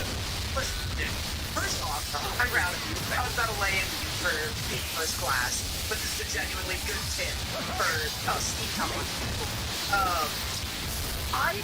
The don't recline thing, it's nonsense. simply just recline yourself. If you could do it case by case, if there's a person who's like 9 feet tall or like 400 pounds behind you, and they're like, hey, More of a you're gonna. than a. I specifically agree. If you have someone who's gonna be uncomfortable behind you, and they're like, you can either feel resistance, or they're like, hey, you're absolutely like shoving my shins into my femurs. Don't recline. But it's like when you're like playing a video game and you do like some cheat move, and people are like, hey, you're cheating. No, I'm not. They put it in the game. There's right here, motherfucker. Yeah, what? That like crabbing is cheating. What do you mean? If I'm allowed to recline by virtue of being on the plane, it's not a test. It's not a morality test that they put on for everybody. There's gonna be somebody like 6'3" people in their comments be like, oh, these 5'8", I don't fit on planes. Well, the rest of your life is so good. I get full here. Where I'm motherfucking plane sized, bitch. I get on my plane, I put my little bottle in front of me, and I recline. Oh no, your shins hurt. Oh, you have a special order your pants to be long. Fuck you. Look, if there's someone who's uncomfortable with reclining behind me, I won't recline. If there's like a 12-year-old boy behind me, like, fucking he's got plenty of room. Listen, I'll admit, I always look behind myself. I'm like, oh, that person's big. Yeah. And then I'm like, you know what? Don't give a shit. Come on, let's kick some ass. A couple more times. You know what I've realized? Because I do have like a little bit of shame over this. What I do is while the plane's taking off, I grab the button. I grab the so when you're pressing back your seat, right? While the plane's taking off, what I do is I grab the button. I slowly push it. I slowly back. Wow. And I'm like, and I'm just like assuming that they just won't see the slow screen. They come into their face. Like an optical illusion. Yeah. I can't wait to find out that this is a felony. I'm the problem. Yeah. Yeah, because they tell you not to do that. Which is so simple. They're like, oh, go have your table down during takeoff. Whatever, like, oh god, the table. I think it'll cut you in half. Oh, yeah, that's what I'm worried about, is the table cutting me in half when my airplane hit the fucking ground at 5 from It's also another thing. I was time for this. Seatbelts on the airplane. If it goes down, this fucking piece of fabric is not saving me the rules for turbulence. I've never hit turbulence, but I need it. I can't wait to be on the plane. I don't know we're on the same plane. You're like way behind me or in front. And we hit turbulence. Ragdoll down the middle of the aisle for no reason. Just like, Son of a... I need the other one. The other one. It's a literal cave fuel skit. Okay, alright, so Shangri-La. So you text we're varying opinions. Well, so you texted me and said, fuck Shangri-La Frontier, and I was like, why? Because I hadn't seen it yet. And you're like, this is gonna make me care about a VR anime. Yeah. So you liked it. I'm pissed. I'm pissed that I liked it. That's not our crazy opinion. We'll get into that. Yeah. I did enjoy it quite a bit. Because the main reason it feels like it's written by someone who's played at least want this young. Yeah. At the very least, they know what a game is. I also, one of my favorite things is every time they're like NPC, they would explain the bottom. They're like non-player character. Yeah. Like, I was like, I know this. But yeah. But some people may not. Well, I like that it's like one of my least favorite tropes in anime. You get this a lot in video animes, where it's like, it'll be like, music anime or skating anime or this or that. You're on ice and this doesn't hold it. But the trope is like some shy whatever boy like shows up and he's like, I want to be the best musician in the world. I want to be the best guitarist. They hand him a guitar and he's like, what is this? What do I do here? And that's like, I hate in Sword Art Online, the little I've seen of it, they over-explain every video game-ass thing, but in a way where they'll be like, whoa, you can see the health bar? It's fucking crazy. And it's like, is it? The moment I'm thinking of is when Kirito's getting slashed up by all the PKers. He's like, MMORPGs aren't fair. It's like, the leveling system makes it so that 5 generations higher than the amount of damage you can do to me. It's like shit like that where you'll be like, whoa, but 18 different classes? This is a pretty extensive RPG. And it's like, shut up. Nobody's super done. People just get in and they're like, yeah, I guess I'll be warrior. Oh, like, ranger? Cool, here's my bow. No one's played a lot, I should say. No one's played a bunch of video games. Acts like that. And this fixes that because this kid, his gimmick, the main character, is that he loves terrible games. Like, he loves janky-ass, whack-ass games. So he gets into this one, and he, like, jumps out of a tree, and he's like, whoa, I landed without flipping. Yeah, I didn't flip through the ground. That's right. And I'm like, I buy that. Yeah. And it makes him endearing in the way that Akira in Zone 100 is endearing, where he just is high on the, like, being in a good game. Yeah. And it's fun, it's cute. I also really like the explanation of, like, because genuinely, there's nothing harder than beating a broken-ass game. That, like, since he's beaten so many bad games using the same engine, he's still using to, like, play, because that's the thing, it's like, it's VR, but it's fully immersive. So, like, a lot of his own abilities play into how well he does in the video game. So, like, I like that, like, the explanation of him being so good in Shangri-La Frontier is because he had to beat incredibly terrible games. Yeah, he's used to playing with, like, permanent lag, like, clipping through shit. So that makes sense. It's like beating Dark Souls 2 because the hitboxes were so good that it was, like, one of the easier of the Dark Souls, like, the Souls-like games. But, like, it was just like there was so much cheese. Yeah. It was like you would like roll away from an attack and you would end up impaled by it. You're like, alright, this game is harder by virtue of the fact that it doesn't fucking work. Yeah, exactly. I like that a lot. And it like, so yeah, it makes up for when he's like in the menu, looking at the classes, and he's like, whoa, there's so many classes, it's so extensive. Yeah. That is a genuine, reasonable reaction, because he's used to games where it's like warrior, hunter, mage, you know, like, so that's cool. No, and then, so, where we differ, though, so actually, I want to read my live notes here. The animation is gorgeous. Space one. All capital letters, gorgeous. This is one of the prettiest anime I've seen in recent years, and I do not know, I don't know what, did you watch it in a lower resolution than I did? I genuinely am struggling where I don't understand how you're gonna absolutely destroy my camera's focus. I feel like when you're gonna move away. No, actually, okay. Good focus. I don't understand how you don't think this isn't one of the prettiest animes in recent years. You're crazy. You're insane. Where's we different? Good, but you can't watch JJK. It's like on par with, like, it's a shinier Sword Art Online. Well, Sword Art Online A comes from a time period when animation was, like, actually better than it is today. 2011 to 2014 was, like, the golden era of animation for no fucking reason. I'm telling you how to talk to you right now. It's so good, yeah, absolutely.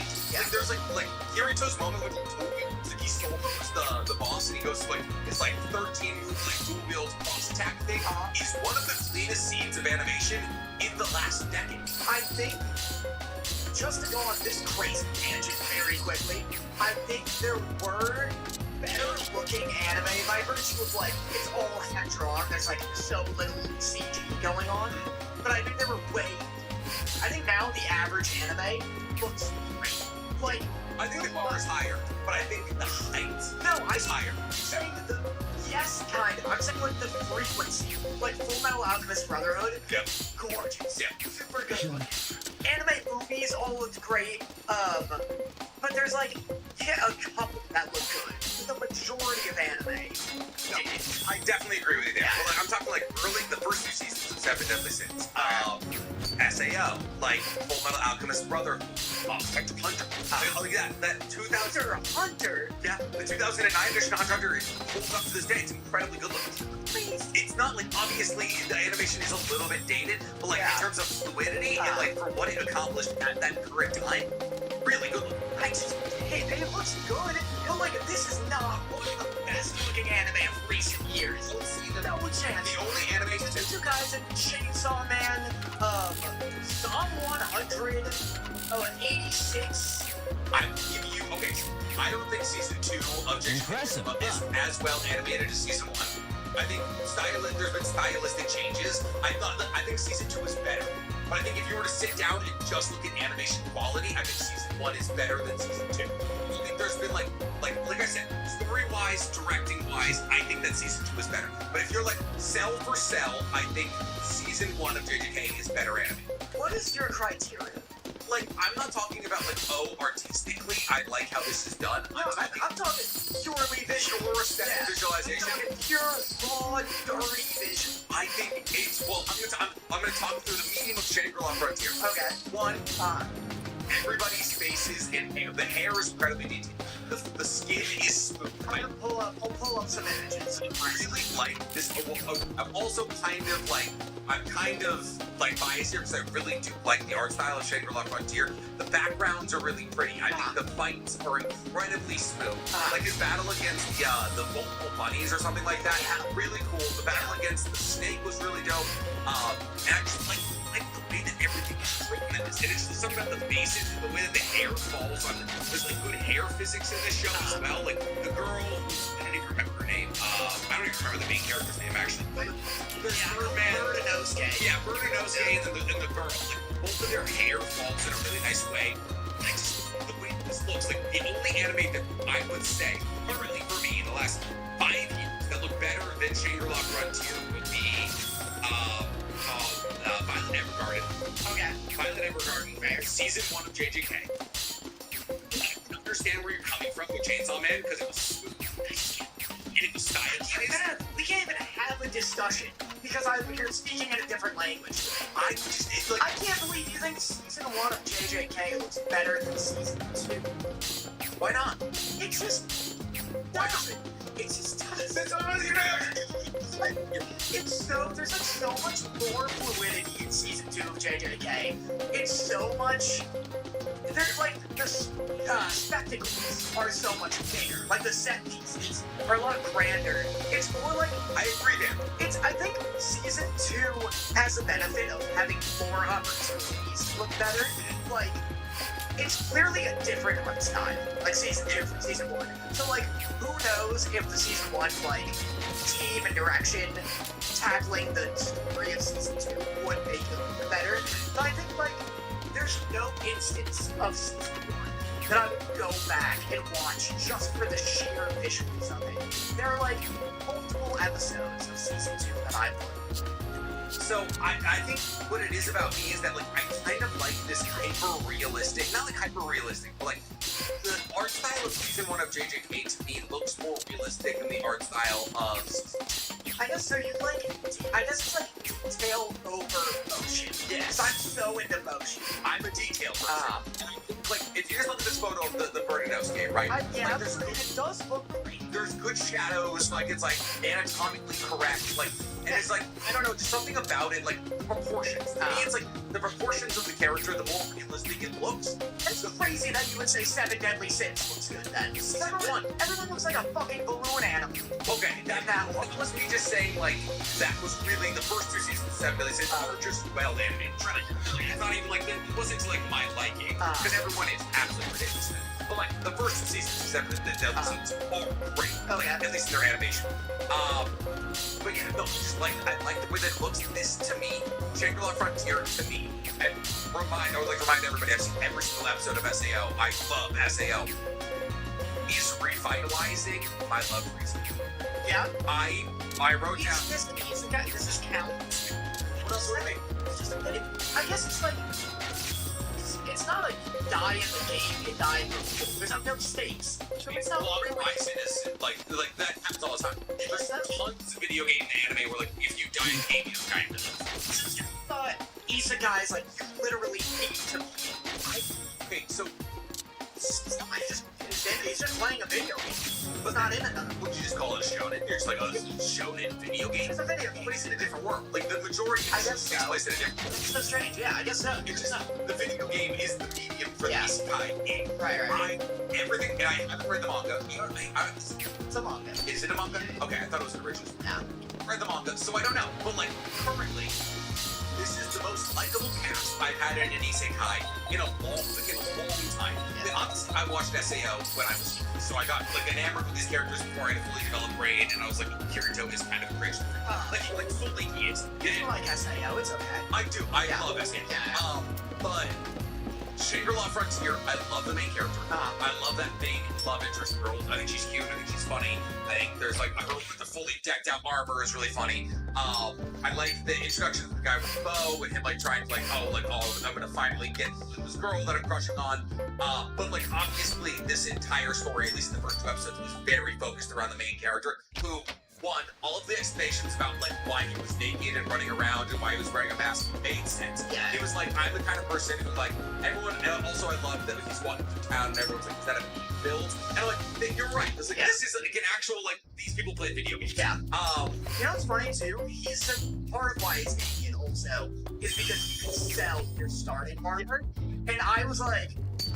Not bad. Yeah, that's cool. That's cool game design. I would love to see that in a game. But then he's like, also, it's a full-time immersive experience, and I don't want to be running around naked. So like, I put a burden. So I was like, that makes sense. What do you feel about his design?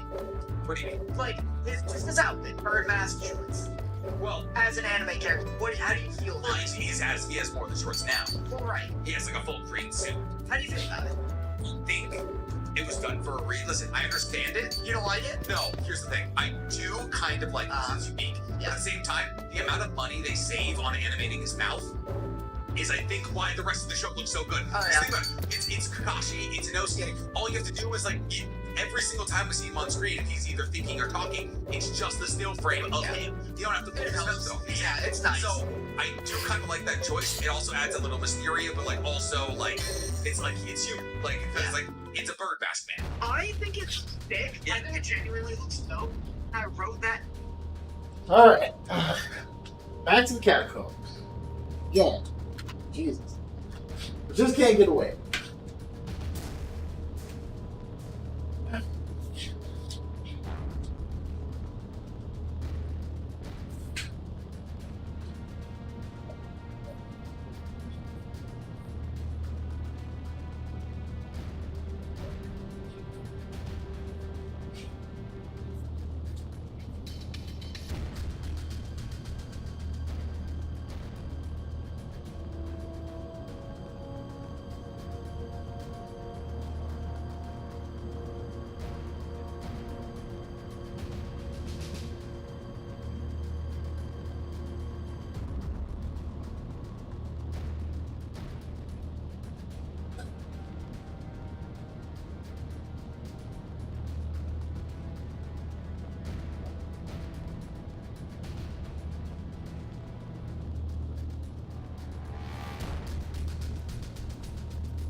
in the chat. Alright, let's go on real quick. Quick little situation.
Decapitation can be started.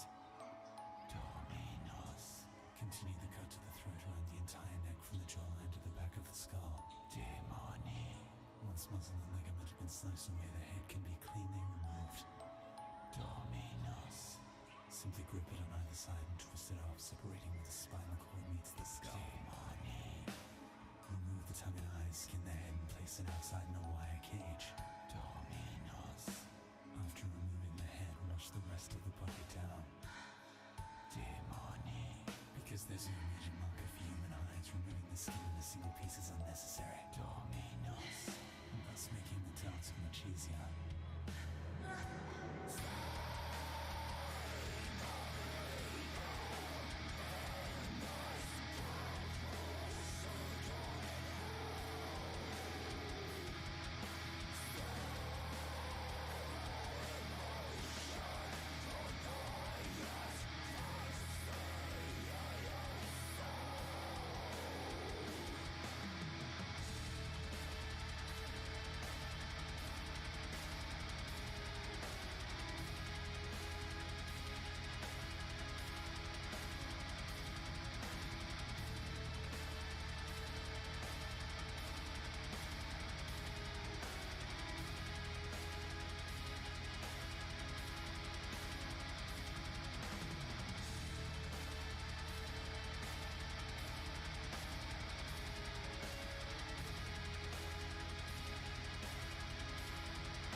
Yo, yo.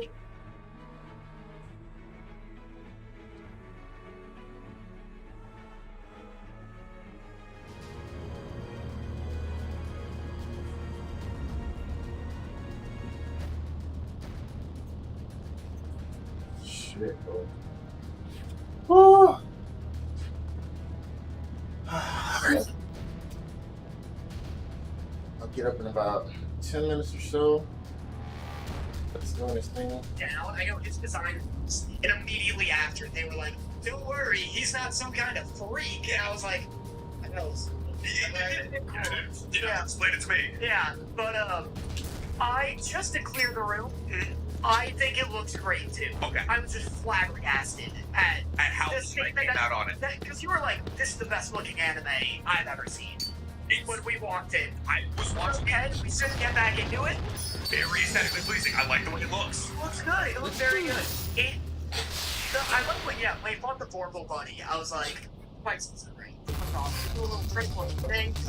Very cool. Stabs with an Yeah. I have like all the same things you do. I love him as main character. Like I wrote when I first started, because I had no idea what it was about.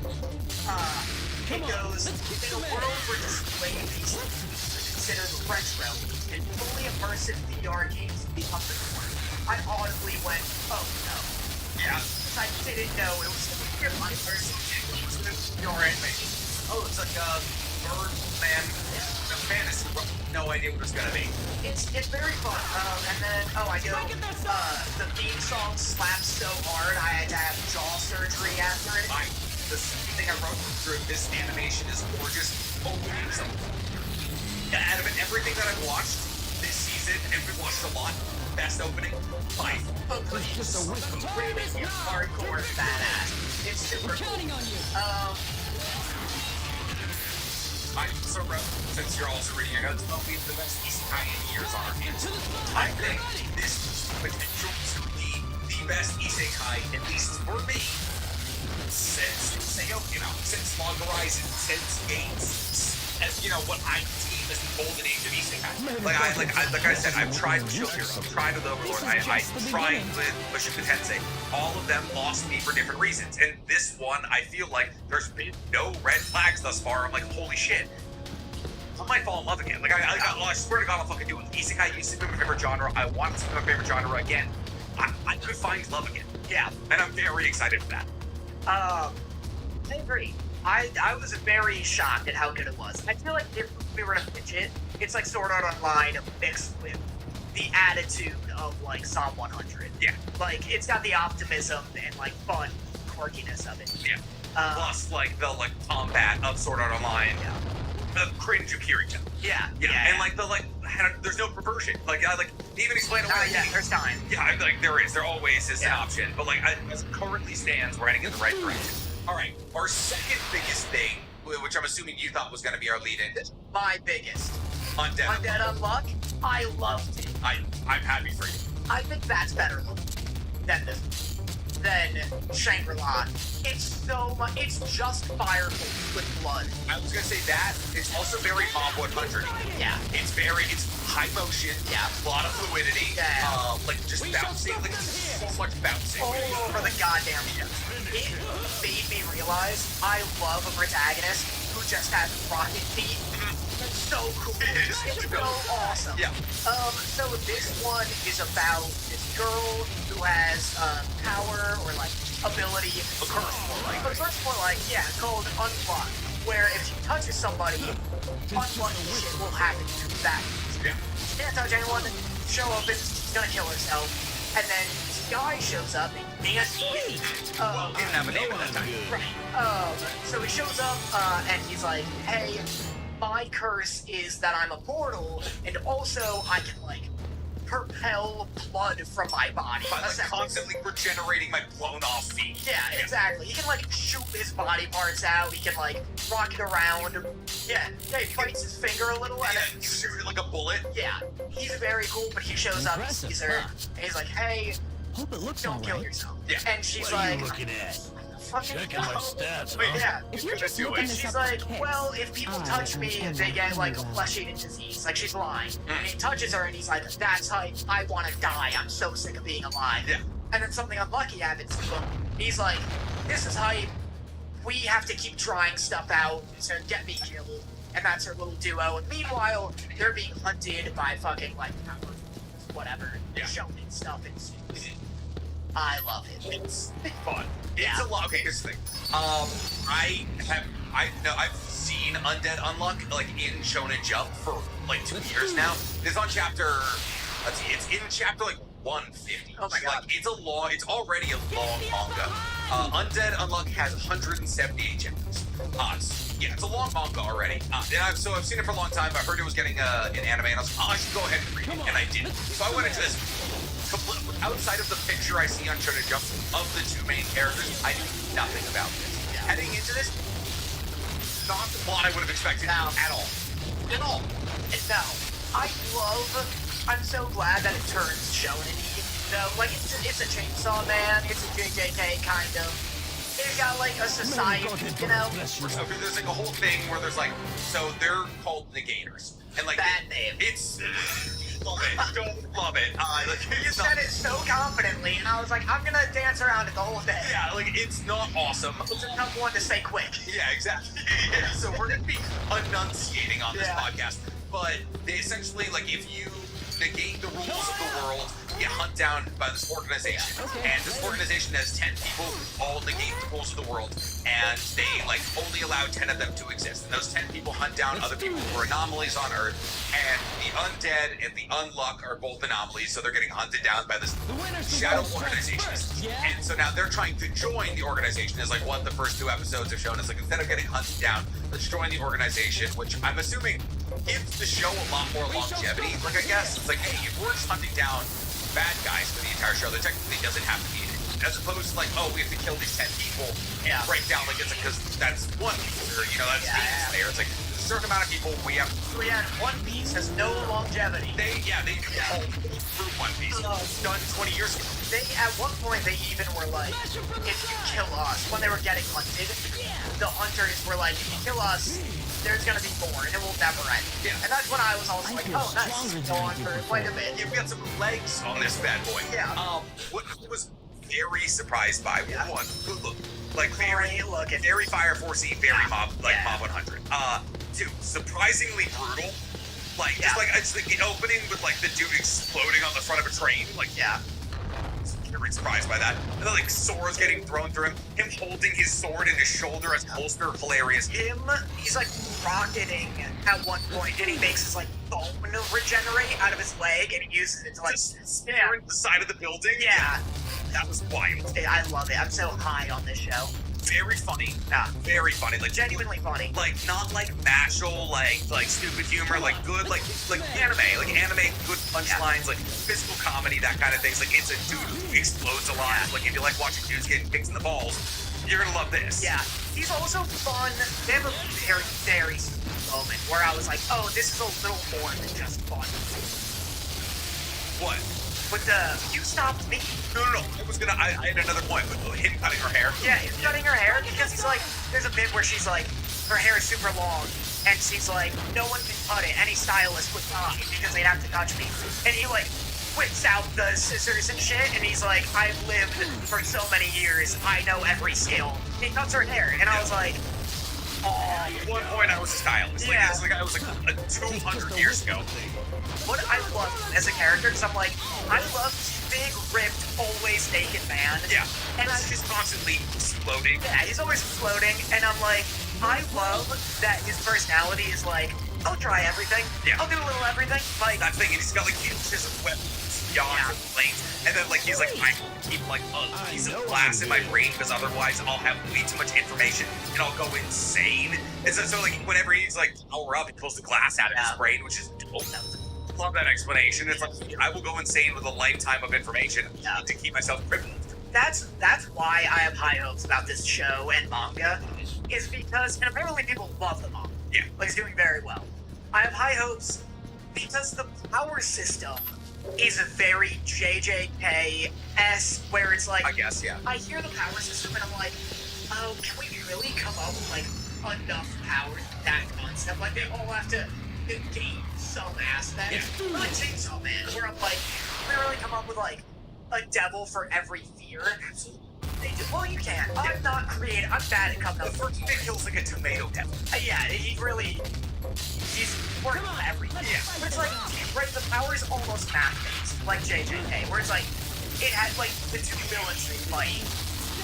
Like external type negators or something like that. Yeah, it's like, it negates, what, like, or something like that. Yeah. Like, stuff like that, and I'm like, that's so niche and specific that I wonder the longevity of the powers, but they flesh is out so much that I'm like, oh, this dude's smart as fuck. Like, the manga does so smart, he's got it covered. Like him being like, when he's fighting the Shen dude, the guy with the blue hair, he's like, something about your abilities is opposite. Like, you go high, you go low, and like the main character is like lived for so long that like Andy, the main character, has lived for so long that he's like got this like he's like can figure people out. He's he knows the patterns. Yeah.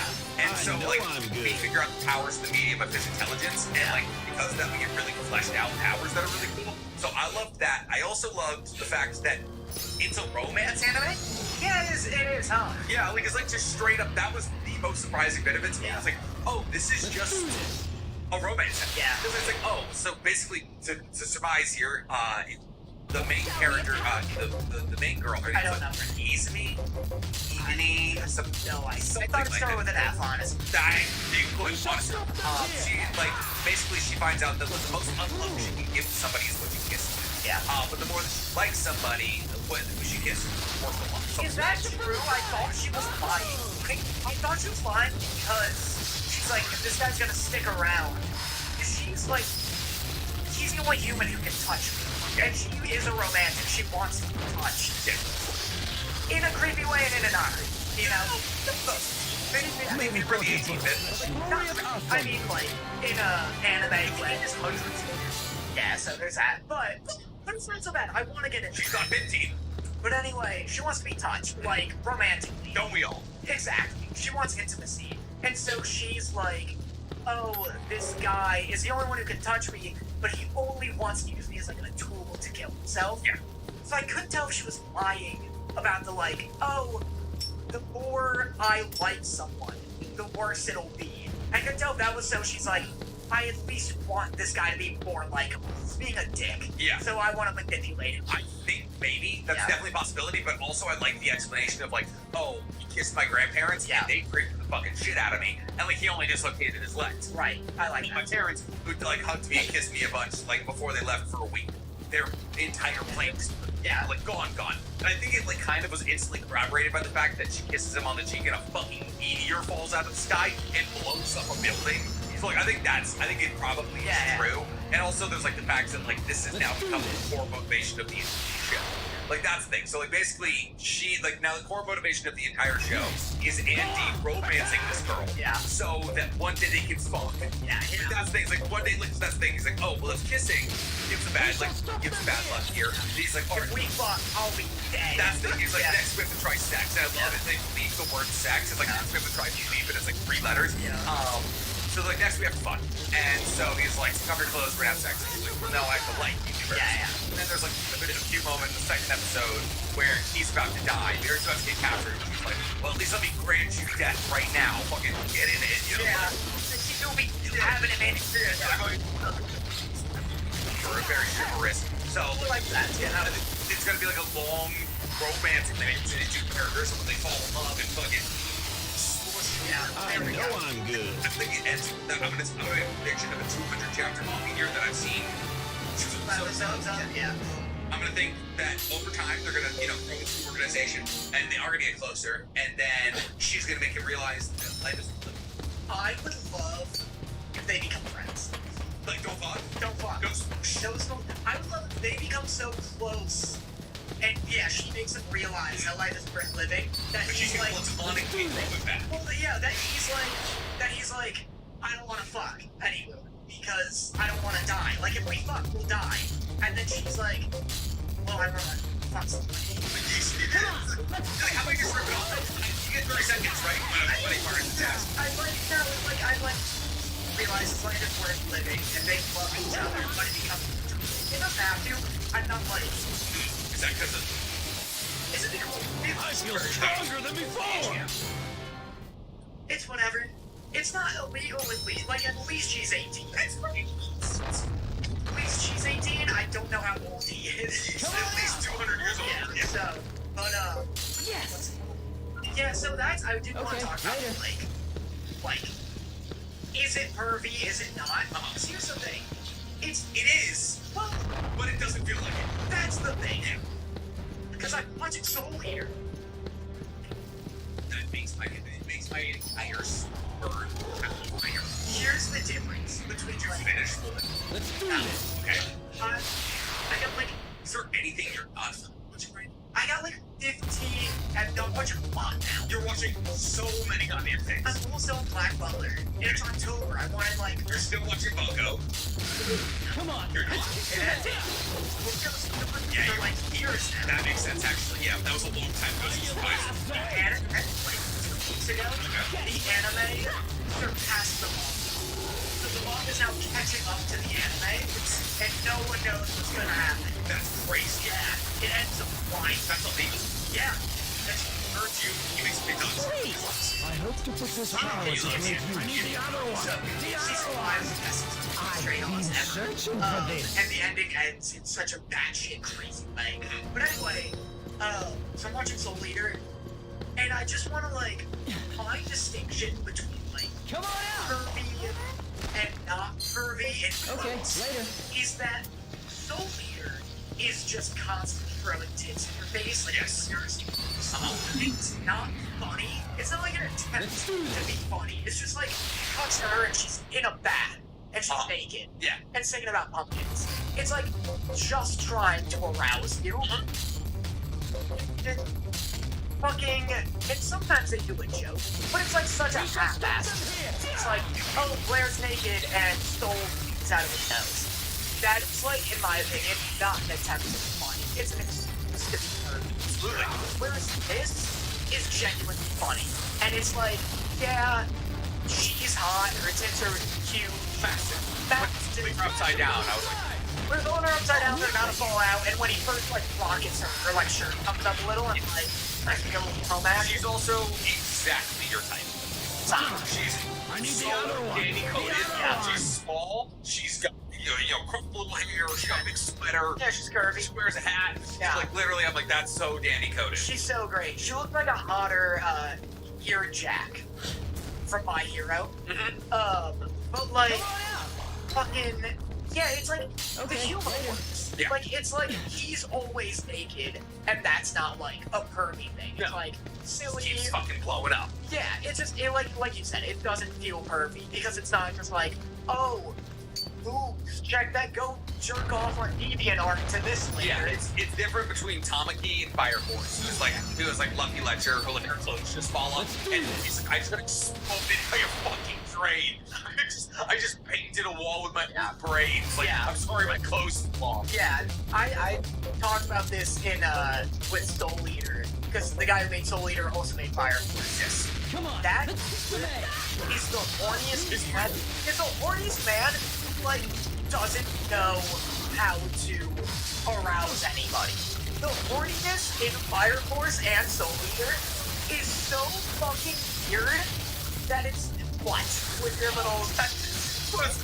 Speaking for myself, but it's so weird. Like this, Undead has some of the baddest.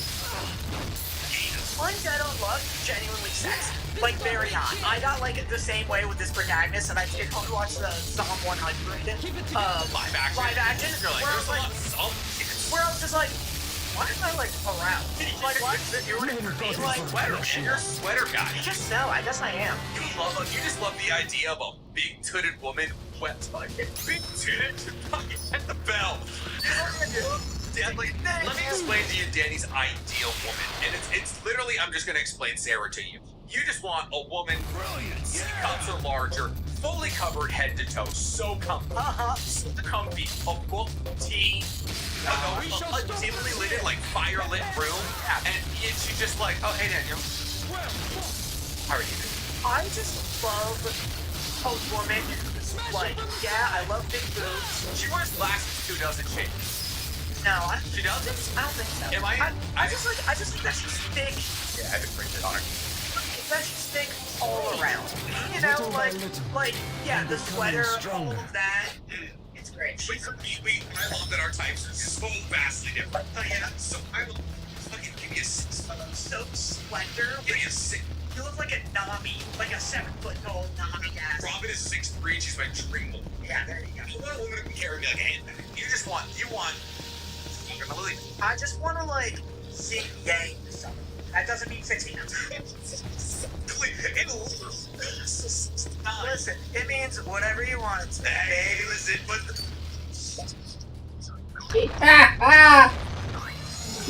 Stupid, bro. Got it! The soundboard art to this podcast. We need more. We need more. I love the opening. By the way, one of our members just said Don Poe for life, so... Have you seen that? I have. Wrap up Undead Unluck. What's your so Undead Unluck, very good. I would say, also the opening, 8.5 out of 10. Pretty good. Very okay. My last comment on Undead Unluck was maybe best show of the season. Question. I love it. It was high on life today when I watched the episode. Are you going to react to it? I'd like to... I want to talk about this. We're going to be here today. Yeah. This is how I talk about things that aren't original. Come on. That's so fair. But no one, my reactions, everyone loves when I do, old shit that's already out. Yeah. And I can't, the big boys who are doing new shit. I guess. So I may, if there's an anime that comes out, I'll either do, a first impressions, low-key, just talk about it. I feel like you absolutely could compete with the big boys about the new shit. I never can. Chainsaw Man, really? 100, Tank, Jujutsu Kaisen, Tanks. I am on anime YouTube, and I don't even know the anime YouTubers who are oh, I'm going to talk about this new anime. It's the other reaction pages. Okay. I don't watch them. I don't like reaction content, but some people have they get 700K views on reaction videos. That guy. Really? 700,000 people have already seen some loud idiot talk about the anime. Okay, I don't need to see it. Yeah, that my niche is hey, Blue Exorcist came out a while ago. I'll talk about that. It's coming out right now. That's also very much my niche. Is shit that's been dead for a long time, getting a resurgence. You should have got on the fucking Devil's Martini version.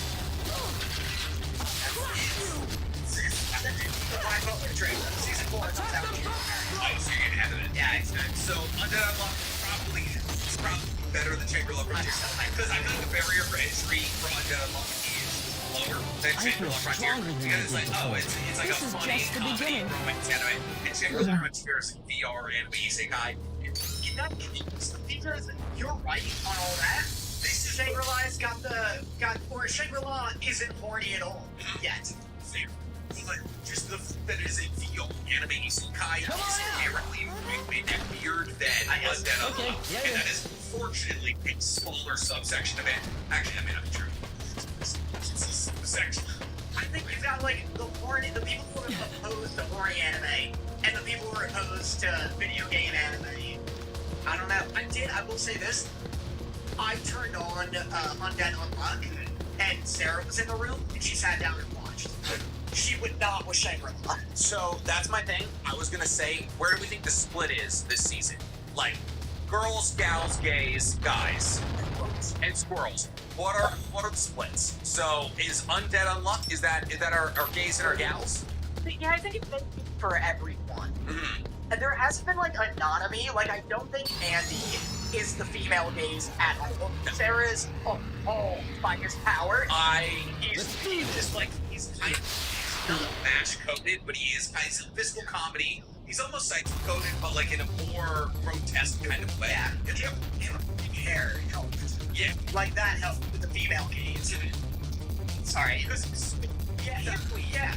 He's very chivalrous. He was no, I'm not gonna have sex with you here and now. I would never be that kind of person. He is chivalrous, but he looks power fantasy, right? Yeah.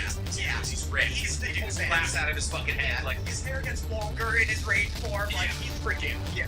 but she's so soft boy coded that it's interesting. Yeah. That it's like a weird split. Shangri-La Frontier, I think that's gonna get just like it's gonna be hard to get non-isekai fans to Shangri-La Frontier because it is just an isekai. Yeah. You know, it is never like it's hard. Like, It's a tough sell. the amount of like non-isekai fans who just like, oh, I'll go watch this isekai. If I didn't have this podcast, it would have taken so much to get me to fucking watch Shangri-La. Yeah. Just premise. But it's good. You want to know what wasn't good? So I did unlock. Watch it. You know what wasn't good? Under Ninja. Yeah, what is that? Okay, so Under Ninja is basically John Wick if it was. I guess John Wick 3 was just in Japan, but it's John Wick in Japan. It's like here, listen. After World War II, all the ninjas in Japan. It's so funny. I'm reading my exact comments here because I blocked out the majority of this. So USA first thing they did after World War II was wrapped up ninja. They were like after World War II, McCarthy it was like the most dangerous thing in Japan is fucking ninja. So like the first thing like the McCarthy era of the 1950s was Japan was like made it so small the ninjas in Japan, of which there was hundreds of thousands went into hiding. And now in modern day Japan there is 200,000 fucking ninja still active. And they're just like, we're the strongest. Many ninja. There aren't even that many people to kill. That's the thing. They go over it. They're like, there's 230,000 people in the JDSF or whatever the defense. There's 270,000 cops, and there's 200,000 ninjas. We're not relegated or controlled by any forces whatsoever. So like, the entire thing is like there's an underground thing of ninjas, and there's like these 17-year-old ninjas who infiltrate a high school to battle against these other ninjas. And the entire season is appearing as though it's going to cover just one battle between these 4 ninjas and these 3 other war ninjas in a high school. But every 3 seconds in the battle, they just do a cutscene. So like, he got this sweatshirt because, and then there's a 5-minute cutscene to 3 months prior. Back. Yeah, it's when he got the, and it's like, the style is apparently the manga. And because it's about ninjas, I got tagged and watched it a million times. They were like, oh, watch this modern day ninja story, you'll love it. Apparently the manga, massively popular. But they just like, they cut a lot of the lore out of the anime. Oh, what the fuck? Yeah, it's like, it's about anime, it's about fucking ninjas. Like the first scene, oh my god, the first minute is awesome. The first minute of the show is genuinely probably the first minute of this one's gonna knock you. The anime I've ever watched my entire life. It's, for some reason, they open the show.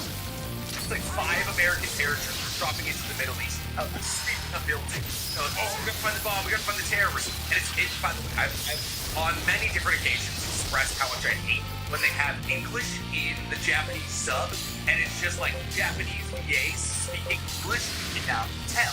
Yeah. It's not the first language. It's not their fault. Like, get an American dude. It's more of like Japanese VAs playing, you know, Americans, right? Yeah. Bombs and all that. So clearly, that's it. And it's just like, and then so they kick down the door to find the terrorist. And like the first scene in the manga is super great. This terrorist has his head cut in half. And it's like fucking brain stem. You can see all of like his mouth, and they darkened all of it so you can't see anything. Yeah, so everyone was like really like bummed about that. And then there's like so obviously this terrorist comes up where the American soldiers could get there. They're like, oh, what did that? Was it an explosion? And they're like, oh, look at that desk right there. That's an origami. You can tell that it was a ninja because that is an origami. They're like, and then like some of the American soldiers are like, oh man, wish I could have seen the ninja. And they're like, no, we would have died if we. And I was like, I was 45 seconds into this fucking anime. And like, I literally cannot watch this. I'll gouge my eyes out. Did you finish it? I finished the first 2 episodes. It was the art style was horrendous. Damn. There's just it's cutbacks on cutbacks. It's fine. It's so it looks fine. It's so kind of Adult Swim coded, and never mind. What's terrible? Yeah, it's really ugly. And it's not good. It's in at 4.2 Crunchyroll right now, which is actually like it's no that's it's kind of low. 5. how often do you see how go into an anime that we It's rare. I'll admit it's rare. It's kind of like when you like go out to eat, like you look on like TripAdvisor or something. It's like if it's a below 4 stars, like that is they have rats. Yeah, they have rats. Like you'd be served cockroaches. I don't think any show watching currently says 4.6. Yeah. So Hunter Ninja is like not everyone loves it. Apparently it's not doing well. It's weird art style. It's pretty funny. Weird plot. U.S. first ninja after. Oh yeah. And then I said I probably won't be.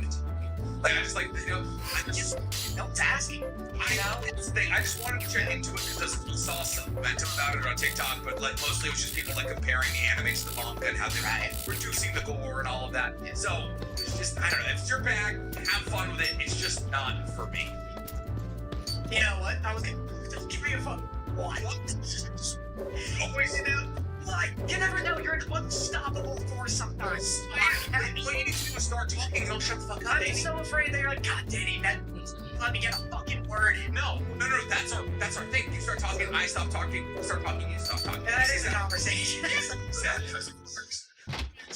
The shows no one asks you to keep up with. Paradox Live is one that I, for no reason, someone DM'd me. I get DMs all the time recommending stuff I've never heard of. Every now and then, for no reason, I'll just quit. Like I'll ignore 99 and then the 100. I'll be like, okay. It's like day 400 of asking Danny to watch whatever the fuck. And you're like, alright, finally, today is the day. Exactly. But so I checked it out. Super okay, but the premise and the art design, like the character models, really cool, kind of. So the premise is there is this in the real world. There is this like multi-media group. It's like a bunch of like bands, kind of like punk bands, bunch of real punk bands. They all have like anime personas. Okay. And they're all competing against each other. So there are like 6 real punk bands comprised of like 24 musicians that are all like competing in this like fictional, meta, real, whatever. Gotcha. And it's all run by the same thing.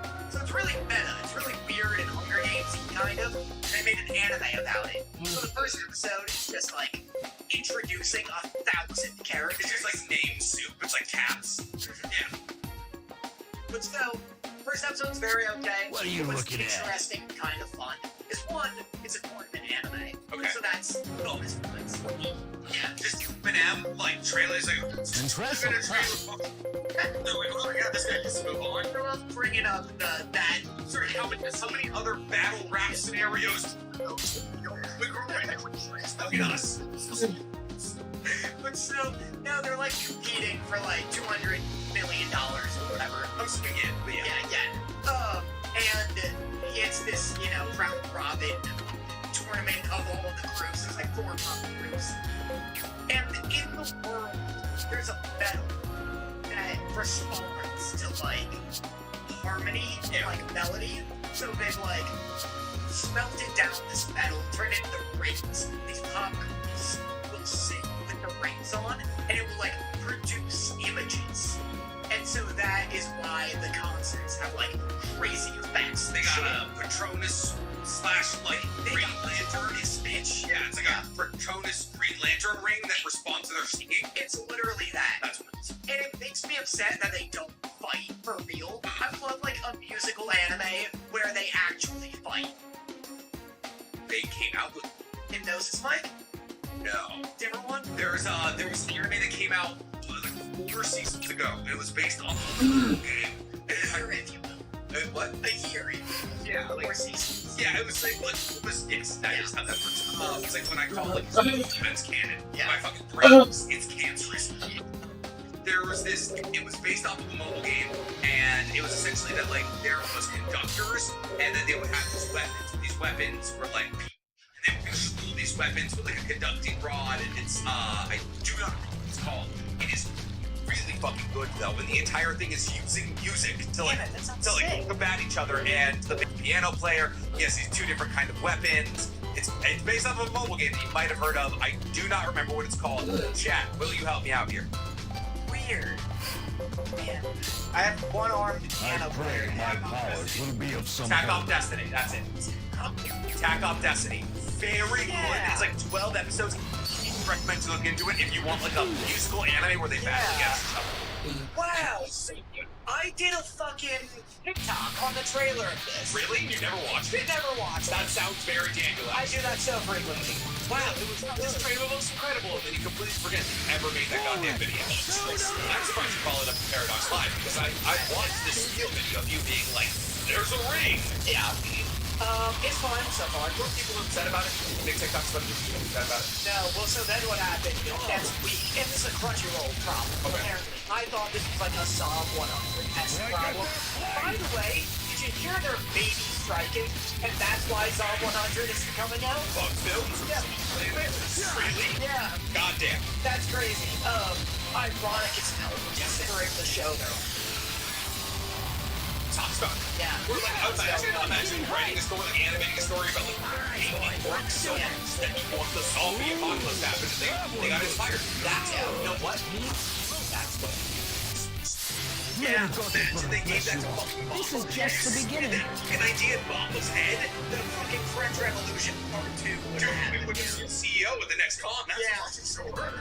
That would be fucking cool in Japan. That's so funny. But anyway, Crunchyroll episode 2 came out, and they had subs for every language but English for like hours. Just speak Spanish, you fucking brutes. You know, I was like, maybe I just learned Japanese today. Yeah, or just like, oh, come on, you hooked. Watch it at 75% speed. Remember some of your Duolingo. Figure out the context with Spanish. You'll be fucking good. But anyway, that's Paradox Live. Not much to talk about with it. I like the concept that's like, weird meta narrative that's happening. Like, people go to concerts and see fictional boy bands. Like, competing against other fictional boy bands who are technically not fictional because they're real. So they have personas that are like holograms on stage. I think they do. I think we're just explaining these shoujo. Yes, yeah. But it's like the characters are real. It'd be like if the Jonas Brothers were people. They still played concerts and also like 182 was like they're gonna fuck up. Yeah, it's like they're a rival. We need more boy band rivalries. It's crazy, but it's all it's like this real world, fictional, non-fictional canon. It's funny. I would check out this. That would make me feel like physically, like actually like fuck each other. That's right. If One Direction had to like, in order to get to the top, had to like fucking fight pretty much. Yeah. That'd be awesome. That'd be fucking awesome. I would be like, hell yeah. There's like a bunch of like Owen 6.5 kids just like using sunlight. Stopping these 5 British dudes. It's a requirement that you're fucking huge. Like Brock Lesnar's like taking off. Like with The Rock as backup vocals. Can't sing for shit, but he stabbed the dude's spine at MSD. What are you gonna do? Tell Batista he can't sing anymore? You want me on stage? You need a cage match. Holy shit, that would be incredible. That'd be sick. That would be so good. So I didn't watch Paradox Live because I figured you would tell me whether or not I should watch it. We'll see. Okay. Yeah, right now it's just an If there's an episode where you're like, that's it, get it, I'll hop right on it. But it was like that, I was like, that's a dick. I was like, leave that one to Danny, because I wanted you to give me the pitch on it. I was like, you giving me the pitch on it, but give it a pitch on it. It's so if I give a pitch on something else that I watched, so I've been going through it. Yeah. There's so much going on this season. So sorry. Yeah, I mean, there's so much going on this season. So like I said, we covered Ninja King, we covered Shangri-La, we covered Under Ninja. Dr. Stone is back. Which, listen, I have no negative opinions. I'm just like, fuck, we have news, we have this, that to talk about. Now Dr. Stone is taking up our time. The way I'm about to absolutely speed run all of this, because Dr. Stone is back, and guess what? It's Dr. Stone. Oh, crazy. There's fucking, there's a bad guy. Senku is like, oh, gotta science this bitch out. I get it. I know what it's about. There's a bunch of sick rocks. He has to make them feel better. That's literally it. It's like everybody is now a rock again. Yeah. It's like, well, shit. We gotta unrock this put the stethoscope back on. Yeah. I am Dr. Stone. Here I am doctoring these. Yeah. It's literally exactly that. So it's a Nap It Back fun shenanigans episode. Some hype moments with Kasumi and Ryusumi being revived, Thunder Stone is the epitome of just like a feel-good movie. Yeah. Because like there's stakes, but it's never bad. You know, it's always like it's gonna get figured out. No one's gonna die. There's gonna be a couple of funny moments. There's gonna be some titties. There's gonna be some dudes running around naked and screaming. It's such a brain turn-off anime, which is ironic because it's about fucking sex. But so it's back. It's the same thing. You know what else is back? And it's also the same thing. Tokyo Revengers. I bet. Yeah, so Tokyo Revengers is a weird spot.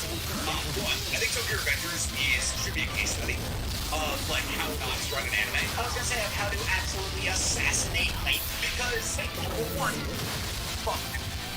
Like what? Actually, I have a theory. So Tokyo Revengers was the biggest anime on Earth for the first 24 episodes, right? It's a huge manga too. Yeah.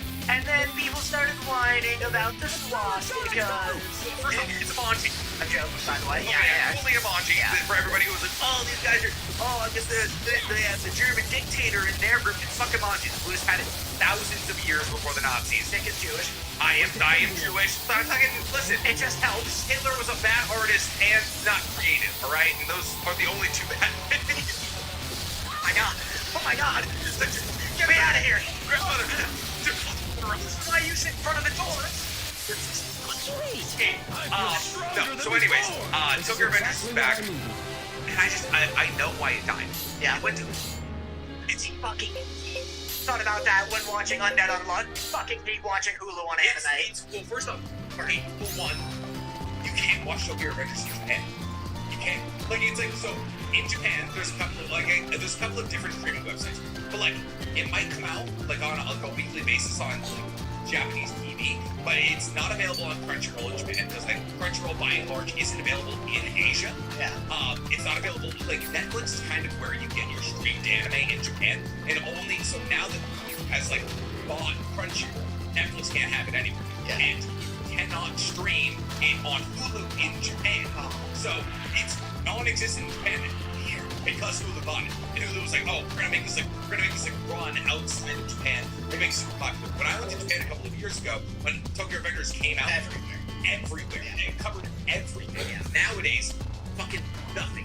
It's like exactly, it's everywhere. It's like Tokyo Revengers was in metro station buses, like a huge poster ads. Nowadays, absolutely nothing. But it's just like it's back. Like it's the same thing. It was never great. That's the thing. It's like Tokyo Revengers probably had the most unjust hype of all time.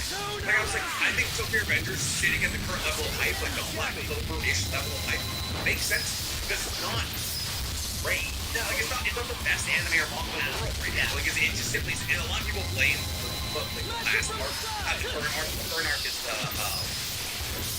whatever it's in. Say literally anything, I won't be able to answer. The Kanto but before this, it was like the Christmas thing, and like that is like the arc that people say killed it because like Mike gets super like dire and drastic and starts killing people in the future, and everyone's like, oh, this is Mikey is supposed to, yeah, it's a whole thing. But this season, it's more of the same. It's fucking it's more of the same. It's a good. Wait, it's good.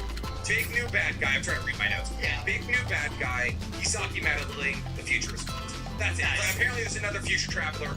Kisaki's the main guy, and he's like, oh, he keeps. The reason everything gets fucked every time we change it is because he travels to the future and undoes everything that we do. Right. So Tokyo Revengers is more the same. If you like Tokyo Revengers, you're gonna love this season. It's off to a really good start. Like it's the same thing though. It's like what? It's like, oh, we get 2 new islands. Livy fucks up. Everybody has to come perform. There's a big fight at the end. There's a party. You get on a boat. Go to the next one. One Piece famously made low-key. Yes. Like always the same plot for tree. And people get so upset with that too. Okay, obviously One Piece doesn't much better. I'm not gonna say to remind you. I like that you're just like, yeah, it's pretty good. It's like One Piece.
Like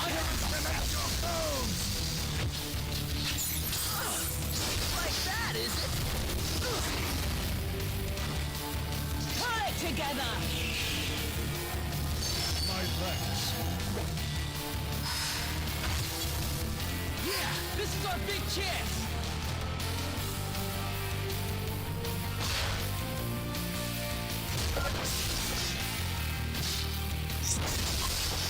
You know, it's like, it's like we're gonna do the same thing. It's like we're gonna get to a new place. There's gonna be a new guy battling the same thing. We beat it.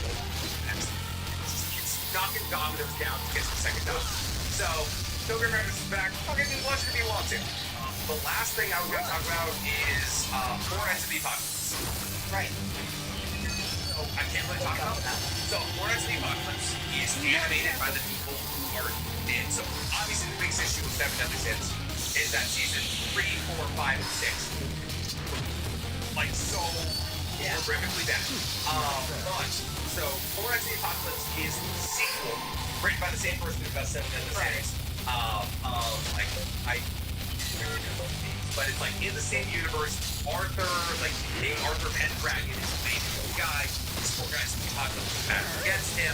And so like that's the whole thing. It's in the same universe where Meliodas and Elizabeth all existed, but they're not like in the routes anymore. Like, it doesn't bother on them. The other one! They've changed animation studios, so now Remnant the Apocalypse actually looks really good. It looks like season 1 and season 2 of 7 Deadly Sins. Oh, nice. It's because it's being animated by the people who did Lupin and Tower of God.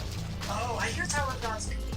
Yeah, it's very good. It's like, it was like, so I think Crunchyroll does this thing where every year the top selling manhwa or like web novel gets like its own animated adaptation. Yeah, I heard. So there's God, and then it was Tower of God, God of High School. I think that's why Soul Leveling is getting adapted. So it's like one manhwa is adapted every year for 4 years.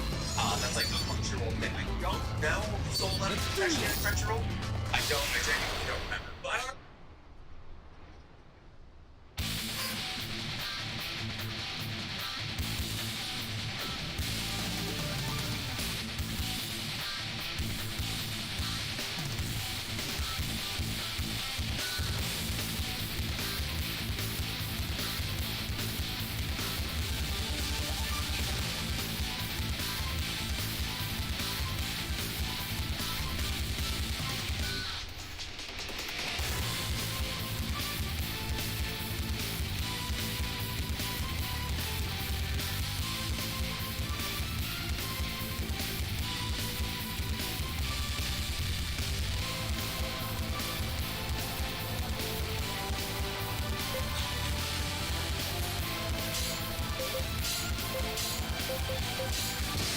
Come on, let's kick some ass! That's why Tower of God got adapted. It's really good. The studio that did Tower of God and the movies is doing Remnant the Apocalypse. Hurry and circle I didn't get to watch the episode. It streamed in Japan on October 3rd. It's available on Japanese Netflix, but not on American Crunchyroll. And on Japanese Netflix, I'm sure you can watch it, but there's no English subtitles. Right. So it hasn't been subbed, it hasn't been dubbed. I straight up don't know if America's getting it. Damn! We'll get it eventually. So it came out. What's today? It's the 14th. It came out this week. Little by little, I ran into something I'm similar becoming with my stronger. basketball league, where it's been coming out for like almost a year, just hasn't been brought to America yet. Like, it's been translated and shit. And we'll get into that later. We can go right now. I mean, I'm all inside. I mean, I could talk about briefly, like, Beach's next 2 episodes, but whatever. That's okay. Yeah. And then I've got, just for everybody in the chat that wants to talk about Danpo, we'll do that Wednesday. We got too much shit to talk about. Danpo. Yeah. Danpo. Yes. So that would be my goal. Absolutely. My best point is I always forget about the goddamn. You have to close out of your frog. God. I deleted it.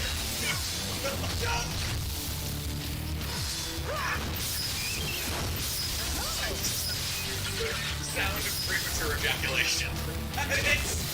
That's like when you're trying to do It's just a whisper thing. would you rather would you rather have that song play every time you come, or well, I'm trying to think of another one. That song. Would you rather Just remake this song. The like theme music to Best Boy. That was actually get to the Best Boy. Let's do it. Okay, here's it. Yeah. Do you want to take 2 inches off your penis or have that song play every time you come? 2 inches off my penis. Penis. That fucking. Hurry and circle beside the Ah! I hope I've grown stronger than before. Can I put 2 inches on my vagina? Sarah, get this. Look, I was gonna go with any alternate to the ejaculation one because I was like, I don't have the energy to do the dance after I come, and I gotta do the dance. I can honor the gods of scaring the shit out of a woman. No, I can stand. Just like, oh no, that was lovely. You've been fantastic. Daniel Model, see you later. Yeah. I'm sorry. Was this good for you?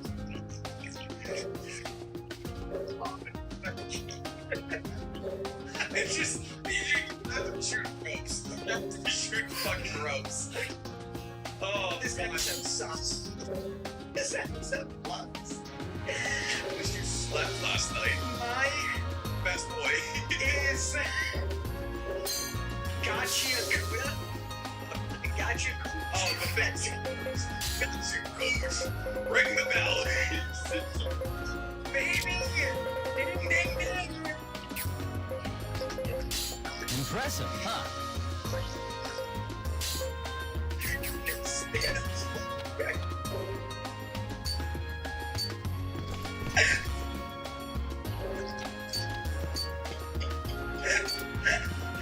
They just spit the rest out.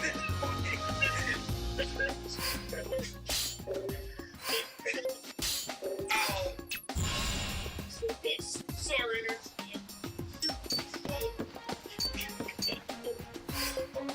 Oh, man.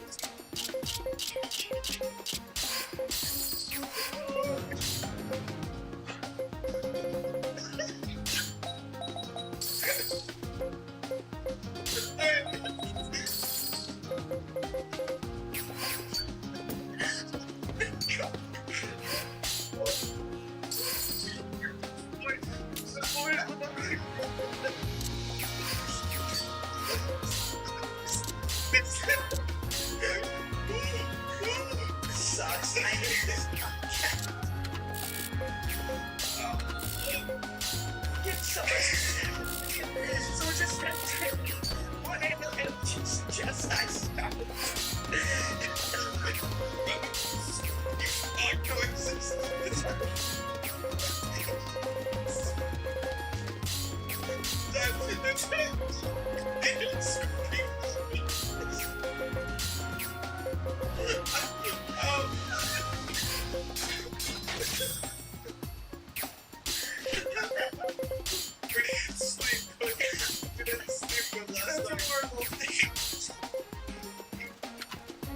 Right now. No, a great beginner's anime is.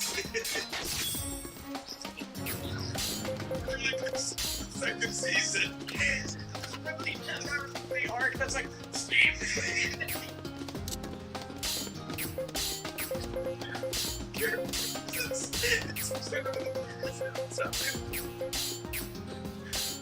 Thank you for the money, but fuck you. What timing? What horrible timing. Since Rose. The $2. Roses.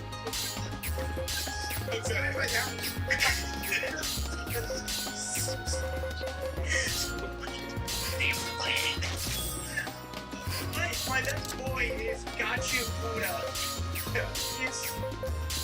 It's like Crash It's like Soul Eater guys. I want to do more podcasts. I'm done.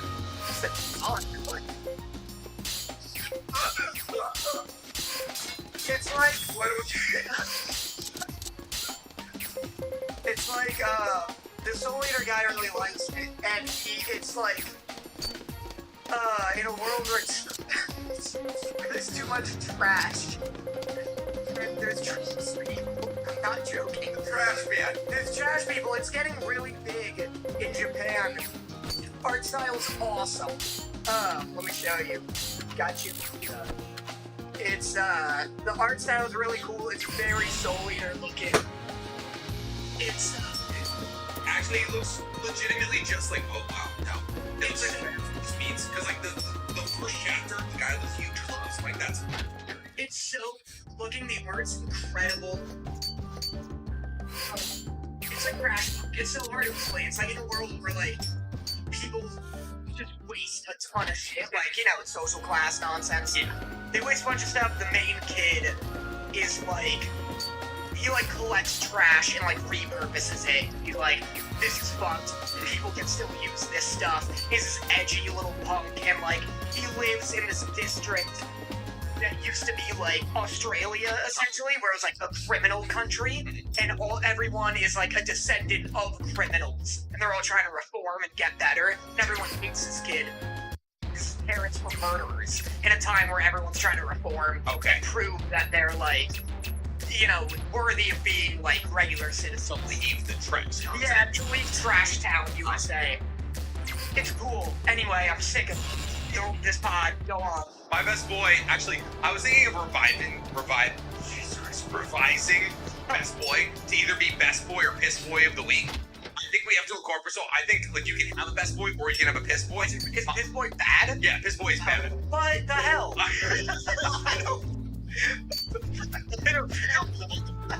Listen, when I brought up the fact that you're a piss boy in front of Sarah, you didn't love it. The piss boy is not a I'm being so discriminated against. Go on, what's your piss boy? My piss boy of the week is not the Chinese government or Northeast Wi-Fi, because I was like dying of COVID in a room, like couldn't watch anything. That was written down in ink. Like, until quarantine, on my notes app, I was like, no piss boy. Yeah. It's just situation. It's fucking all of it. I was like VPN slowing my goddamn already slow Wi-Fi down. Yeah. My flash point for the week is that there's a Devil May Cry anime on the way. Yes, that's right. Yeah. That's very good. Yeah. Yeah. There's like 15 seconds of a trailer. There's nothing to talk about. It was the most like classic anime trailer of like, oh, here's like 3 still frames for you to look at and talk about. You know what? You know what there is to talk about though? I found out the other day. The writer of it is the writer of OG Castlevania. That's why he didn't do Nocturne. That's fucking sick. Yeah, that hype. That's crazy. Yeah. It'll be cool. It'll be fun. Mirror, they're good. Yeah. I mean, it's like also like an incredibly rich and full universe. Yeah. Like what, 5 games? Yeah. It's already got an adapted fan base that's gonna watch it and love it. Yeah. It's already got an anime. What? Yeah, like years ago, it had an anime. Yeah. Never heard of it. I also never played Devil May Cry, so. It's fun. Yeah. Also, 5 is really good. Other news, the MHA fucking free-for-all, what is it? Yeah. Which looks actually like a lot of fun. It looks very cool. I gotta play it. I've had no time. So many games are coming out. It doesn't fucking matter. Yeah. Nothing matters anymore. Time. We talk about Assassin's Creed Mirage. Fucking Lords of the Fallen. Yeah, Assassin's Creed, the DLC needs to be covered. Yeah. I like Assassin's Creed. DLC. I know it's I know it is. There's a lot of Spider-Man. He's moving too fast for the book. Oh, that's why he needs to teleport between all the systems. Don't use my TikToks against. Yeah, of course. Dumb. It's dumb. It's annoying. But Spider-Man 2 comes out on the 20th. I'll play that. Spider-Man. You gotta look out though. You got PS4? You 5, don't you? You know, PS4. Really? I know. Too expensive. Oh, too expensive. These were all given to me. Well, that's true. Andrew Ryan was taken. The second going down to we've been dabbling with, I shouldn't out us, but with Patreon content. If we did video game stuff, we're thinking about doing like 4 members and patrons when we do a Patreon. Doing like a weekly or bi-weekly Let's Play that only patrons get to see. That is the one to do. Yeah, no, that's like why I was bringing it up. Stuff like that's what we have. That'd be great. Looks fun as fuck. It looks very cool, and it's great that you haven't played it. When we played Phasmophobia briefly, that was the most intense and intimidating time. Just your, like, neurotic, I have to know everything about this came out. Yeah, I also, I was streaming back then. That was like while I was still streaming. When I'm not actively streaming to people, I am a completely different person. Nice. Shit. I'll like shoot the shit in the way and just have fun. I'd like to maybe do that. Yeah. My news, new Dragon Ball anime, got a trailer. What'd you think? Boy, are people excited. How? People are hyped up. How? Wow, are people talking about it? There's words being said about it. Yeah. People are like, Toriyama, this is a man who understands what the fans want. That is, listen, if I had an incredibly rich, well, fleshed out, wildly popular IP, I too would be like, what are the fans? The continuation of the manga? Let's give them babies. Consider babies. Yeah. Let's give GT2, as a lot of people are calling it. People love GT babies. It's like, wish we would bring back Ooh as well. Yeah. Why don't we have him here? He was great to have him back. Yeah. He's Scooby. And it's been one of this adventure. Yeah. No, it's like everyone's favorite Dragon Balls were GT and then original Dragon. Yeah. Those are the ones that everyone talks about. Yeah. People aren't talking about the fan animation that was made over a year ago by one guy. Yeah, Dragon Ball Legends. This is like the last good Dragon Ball. No. People don't want cool, unique variations to the power. They want chibi. Yeah. Everybody wants chibi. It's like a certain toy company being like, what do we want with our Naruto IP? We want to make them cats. Let's tell should we Memento story? We could write a story about them as kids. I hate Toriyama. He so doesn't understand why Dragon Ball Z was popular. Yes. It's trash. I don't care what anyone says.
Saying. I think it's wrong. You're brave enough to say it. Yeah, he's evolved his way to success. And people are like, Dragon Ball's good. Like, yeah, Dragon Ball has its fans. I haven't read Dragon Ball.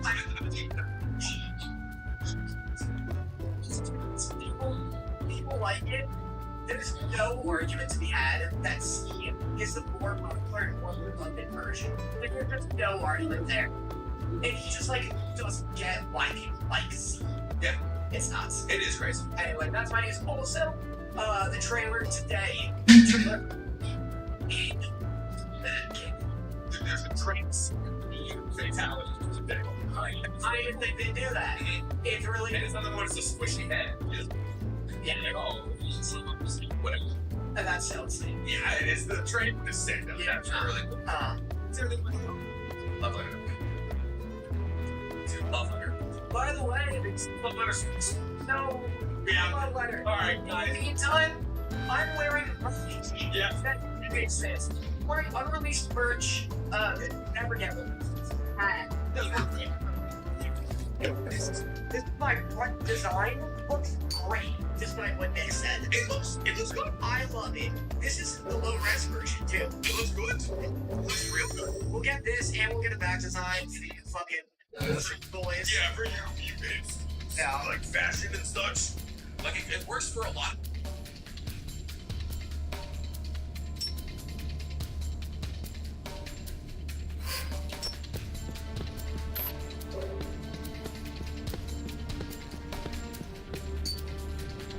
Yes, sir.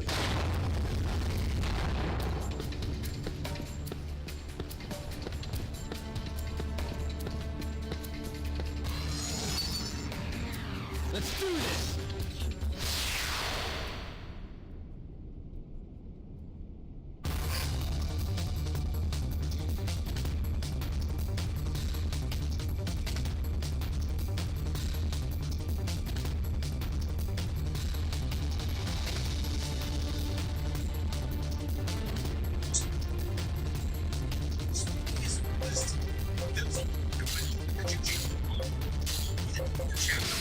We shall stop them here! Prepare yourself! Hang in there! Are you holding back? Crazy. It's all meant to sit here and say that chapter 238 is probably less crazy chapters than we've done in the 6 or so. Then in chapter 238, Little by little, I'm becoming stronger. absolutely not talking about Sukuna and Koshimo having a deep intellectual conversation Impressive, about huh? what love feels like. True love could have turned around either of their lives or how they express love to the people that they dispatched throughout their lifetime because the people who loved them truly wanted to challenge them as they believed that they were the strongest people in the universe. That was fine. There has to be a slow chapter every once in a while. Chapter 238 is objectively pretty slow. It's the desserts that I talk about. And yeah, if you haven't figured it out thus far, which would be genuinely impressive, we're going to be talking about recent JJK manga updates. So obviously, spoilers ahead here. This is the dessert for chapter 238. The desserts in arguably the most important moment from chapter 238. Chapter 238, that showed us Yuji and Hikaru, also known as the Judge and Executioner, jumping into battle against Sukuna. Jumping into battle against Sukuna was enough for me to make bold about whether or not they're strong enough to battle against Sukuna. I could speculate about what their battle plan is. Sukuna, I'm going to ask the fairly logical question as to why Yuji and Hikaru are the people that jumped into battle against Sukuna. I'm becoming stronger. Identified as the second strongest person behind Joe isn't jumping in. And if Yuji's jumping into the battle, why isn't Mom? There's a lot of really good questions that can be answered in the videos just from the sheer act of Yuji and Hikaru jumping into battle. I actually don't even want to talk about this. It's too prolonged. It's not about what everybody's talking about. What I'm going to talk about is a small, oddly specific detail that we see in the one page of Yuji and Hikaru jumping into battle. And that one oddly specific detail is Yuji's hands. See, for the first time since Yuji got rid of Sukuna, Yuji's hands have taken on the form of talents. Let's do this! It's the towering advantages that Yuji is currently making his way into battle against Sukuna. Belong to Sukuna. Times Yuji, who is supposedly no longer a host for Sukuna in any city. We shall Still stop have them here! with that incredibly pressing question, a couple of different possible answers, which range all the way from Yuji is a descendant of Sukuna to Yuji is the 20th finger itself, with a couple of other just as wild theories sitting right between those two possibilities. And today we're going to be exploring all of those possibilities and a couple more, but first guys, for me, please like this video, subscribe to the page, If that note you like the idea of me talking about some of your favorite anime, then you're gonna love my epic podcast, Doctors Anonymous, where me and Danny Mata break down everything that happened in anime this week. It's available on YouTube, Spotify, and Apple Podcasts. We're currently obsessed with Undead Unluck and Shangri-La Frontier. Obviously, JJK. And if you guys want to help support me or my podcast, I just opened a brand new merch store that has some of the greatest anime sweatshirts, shirts, and sticker packs known. Man, so Nick, are you well and truly making a video simply about Yuji's sharp fingers? I guess the answer is yes. But today's video is about a lot more than just sharp fingers. It's the implication of what comes along with Yuji having sharp fingers, and how I believe these implications will play into the closing chapters of JJK. The Yuji having sharp phalanges doesn't really mean all that much in terms of his work, but it does mean a lot in terms of his flaws. Because it brings us to the incredibly logical question: how? Maybe more importantly, why? And maybe most importantly, why now?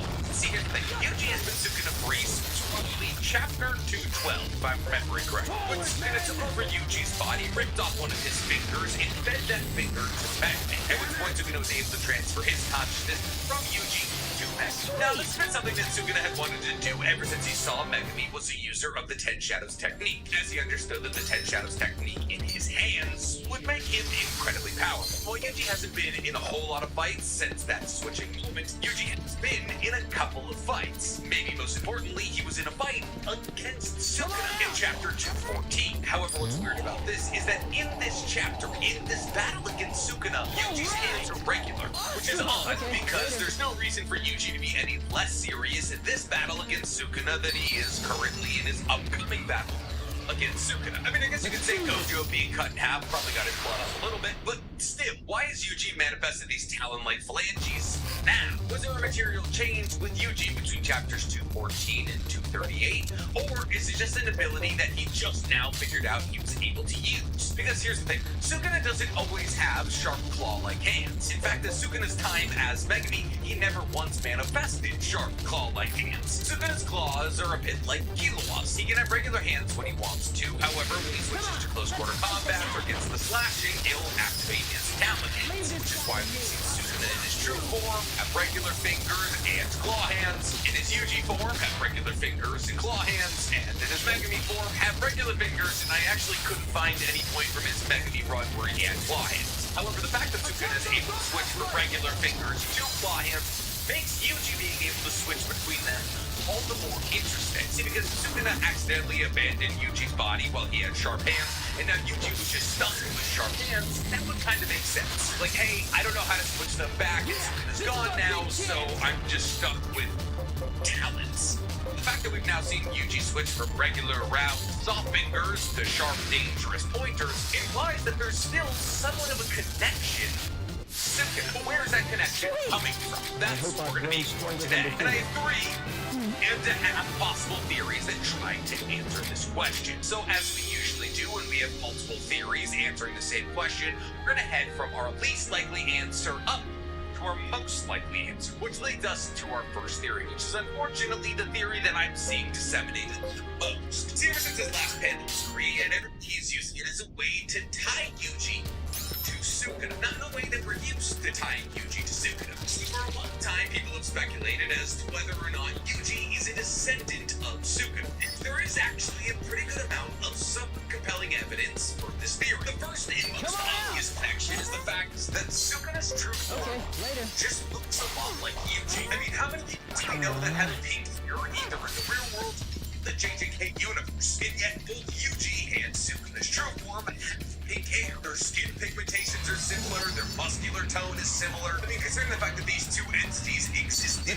1,000 years apart, there's a shocking amount of similarities between Sukuna's true form and Yuji. So it's pretty easy to speculate that because they look similar, therefore they must be related. And there's actually more evidence than just, oh, you guys kind of look alike. When Sukuna and Yuji came Sukuna very cryptically stated something that sent the JJK fan base into a tizzy. That was when he stated about Yuji, oh, he's from that era. The reason this message sent the entire fan base into a tizzy is because people believe that Sukuna was implying that Yuji is from the Heian era. So also known as the Golden Age of Jujitsu, the era when he was alive. Now, this might allow you to believe, because Yuji very obviously isn't 1,000 years old, that Sukuna was stating that something he did during the period created Yuji. Now, this thing that he did would most likely be having a child that would form the descendancy line that would eventually become Yuji. And once again, this kind of makes sense because Yuji isn't even the only person in his bloodline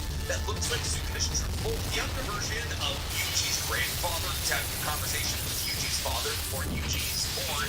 Also, just like Sukuna. So it is admittedly kind of suspicious that both Yuji and his grandfather, who's younger, obviously, like Sukuna's truth.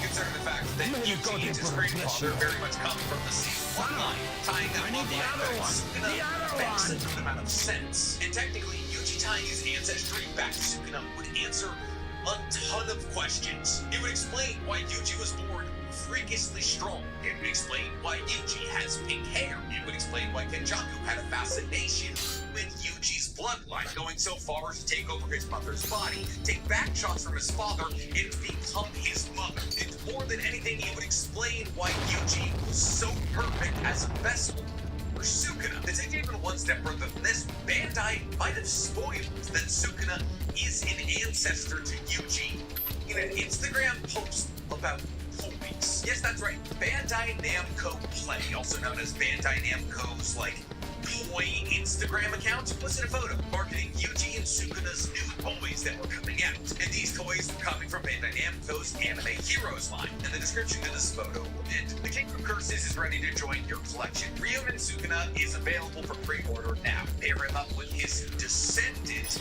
Yuji Itadori, for the ultimate family reunion." That's shit. Really weird. Listen, if it just called Yuji Sukuna's descendant, chalk that up to a translation issue, but the fact that the post doubled down to say the ultimate family union is highly suspicious. And as somebody who's since with Bandai Namco for a long time, trust me, they know things early. They're the reason I get to know things early. And they make me sign a bunch of really fun NDAs so you don't get to know things early.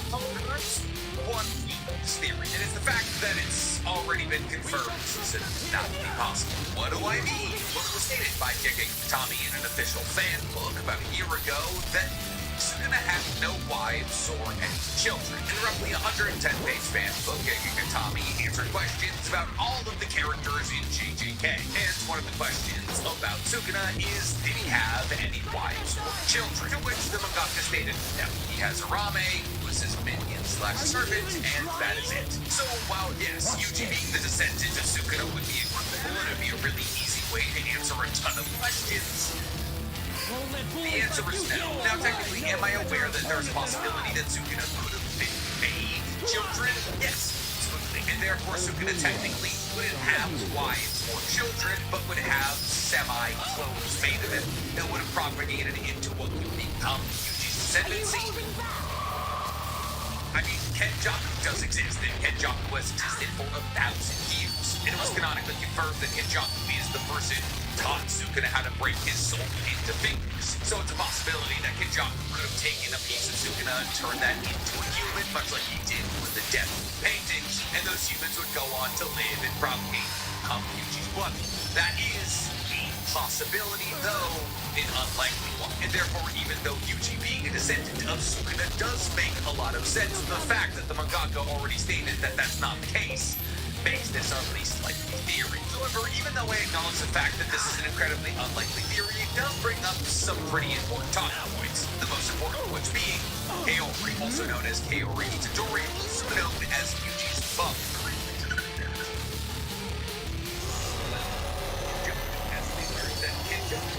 One or another took over Kaori's dead body and decided to become Yuji's mother. In one of the most diabolical, weird, and twisted things we've ever seen a villain do in manga. Genuinely, how many times has the main villain of a story taken over the mother of the main character to get their back blown out by their father to become their mother? I mean, it's a sick and twisted thing to write. I don't even know how Gege Utami could get there in the first place. But when you get past the incredibly sick and twisted nature of all of this, it brings you to an incredibly important question. why? Why did Kenjaku choose Kaori Itadori? Why would Kenjaku go so far as to take over her body, become Yuji's mother? Now, obviously, Kenjaku has been playing with life for as long as they've existed, as one of the most clear and obvious things that Kenjaku has ever done is the creation of the 9 death. Or her spirit. The way that a lot of people are trying to answer the question of why Kaori Itadori is because Kenjaku knew that the Itadori bloodline draws back to Sukuna, and therefore that because the bloodline draws back to Sukuna by making a baby from the Itadori bloodline, that he would get the perfect Sukuna best. Right?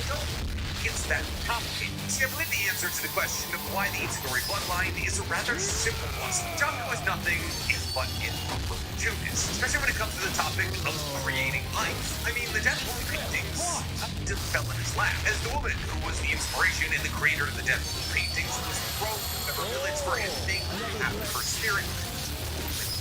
Therefore, she went to the temple where Kenjaku was unfortunately currently existing, and Kenjaku took her in, and then forced her to have 9 children and 9 abortions, who would all later become the 9 cursed. Believe that Kaori and therefore Yuji kind of fall into a similar situation where Kaori was a powerful Jinjutsu sorcerer who had a gravity manipulation curse technique. We don't talk about that enough. Who wanted to have a child with a husband who was desperate for a child, but unfortunately died before she was able to have a child with that husband. And therefore Kenjaku identified not only an opportunity to take over a powerful sorcerer and therefore receive that curse technique, but also have a child with a man who was desperate to have a child, and therefore would allow Kaori/Kenjaku do whatever they wanted to do to Yuji, which is exactly what Kenjaku did. As Kenjaku explicitly stated in the conversation in Chapter 2 of Choso, that Yuji was completely engineered to be the perfect vessel for Sukuna, something that Yuji's father would have had to allow Kenjaku to do. So I think it's less of Kenjaku camping outside of the Itadori household, waiting for Kaori to die, or possibly killing her himself, and more than them identifying an advantageous situation and taking advantage of it. And Kenjaku telling Choso that Yuji was made specifically to be a perfect vessel for Sukuna answers all of the same questions pretty much the same way that Yuji being related to Sukuna answers. It explains the likeness, the power, the fact that he's such a good vessel, all the added bonus of not being explicitly shot down by the man who writes the story. So if Sukuna isn't related to Yuji, then where are the hands coming from? Well, there is 2 other likely possibilities. Well, actually 2.5. So let's get into the second possibility. This possibility is relatively simple and pretty straightforward. The reason that Yuji has Sukuna's hands once again is that he ate the 20th finger. And this theory, to me at least, makes a lot more sense than Yuji being related to Sukuna. See, because here's the thing. As we all know, the negative version of Sukuna, and now this true form of Sukuna, have 19 fingers of the original 20 fingers that Sukuna split himself into. Now, we've never actually gotten the confirmation of where the 20th finger is. Sukuna records the large guess that the 20th finger was on Gojo, as Gojo would hold on to the final finger in order to make sure that it would never end up in Yuji, as the second that Yuji got all 20 fingers, he would be given to Gojo didn't want that. It's wild, but seems to be incredibly likely answer. It's never technically been. We never see Gojo putting the 20th finger in a little pocket or anything like that. It's just everybody else speculating that that's the most logical place for the 20th finger to be. Considering the fact that Gojo knew he was going into a battle with Sukuna, him holding onto the 20th finger never sat right, especially when you consider how Gojo talked about Sukuna in Gojo seems so sure that he's going to win this battle against Sukuna upon his death. He was like, oh yeah, I never stood a chance. So why would a man who's fully acknowledge the fact that he's not as strong as the person that he's going to battle against bring a possible boost in power to that man? Because let's say hypothetically, Gojo is going to be figure. Little by little, I hope to put this behind us. But Gojo happens to, I don't know, get bisected. The finger tumbles out. That presents kind of an issue in everybody else. While it would only be at 5% in power to Sukuna, was already stronger than everybody else. There, 5% is still 5%. And when you're dealing with an entity that is the strongest thing to ever exist, you don't want it any percent stronger. So my personal headcanon is that Gojo is holding on to the last of the 20 fingers with a nail about to try to win.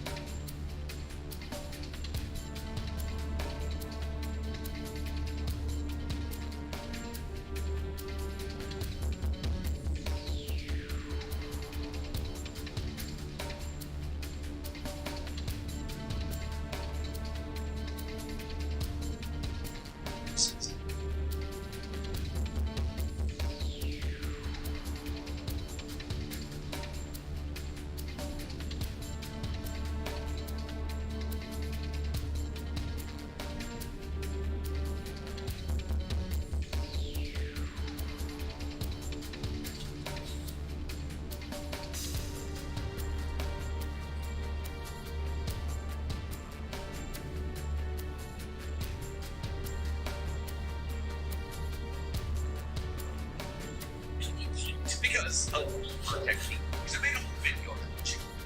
If hypothetically no didn't have the 20th finger, what if hypothetically I'm coping to believe that no is going to come back in the first place? What if in actuality the person who had the 20th finger was Yuji, and he was given the 20th finger, the Sukuna was forcibly ripped from his foot.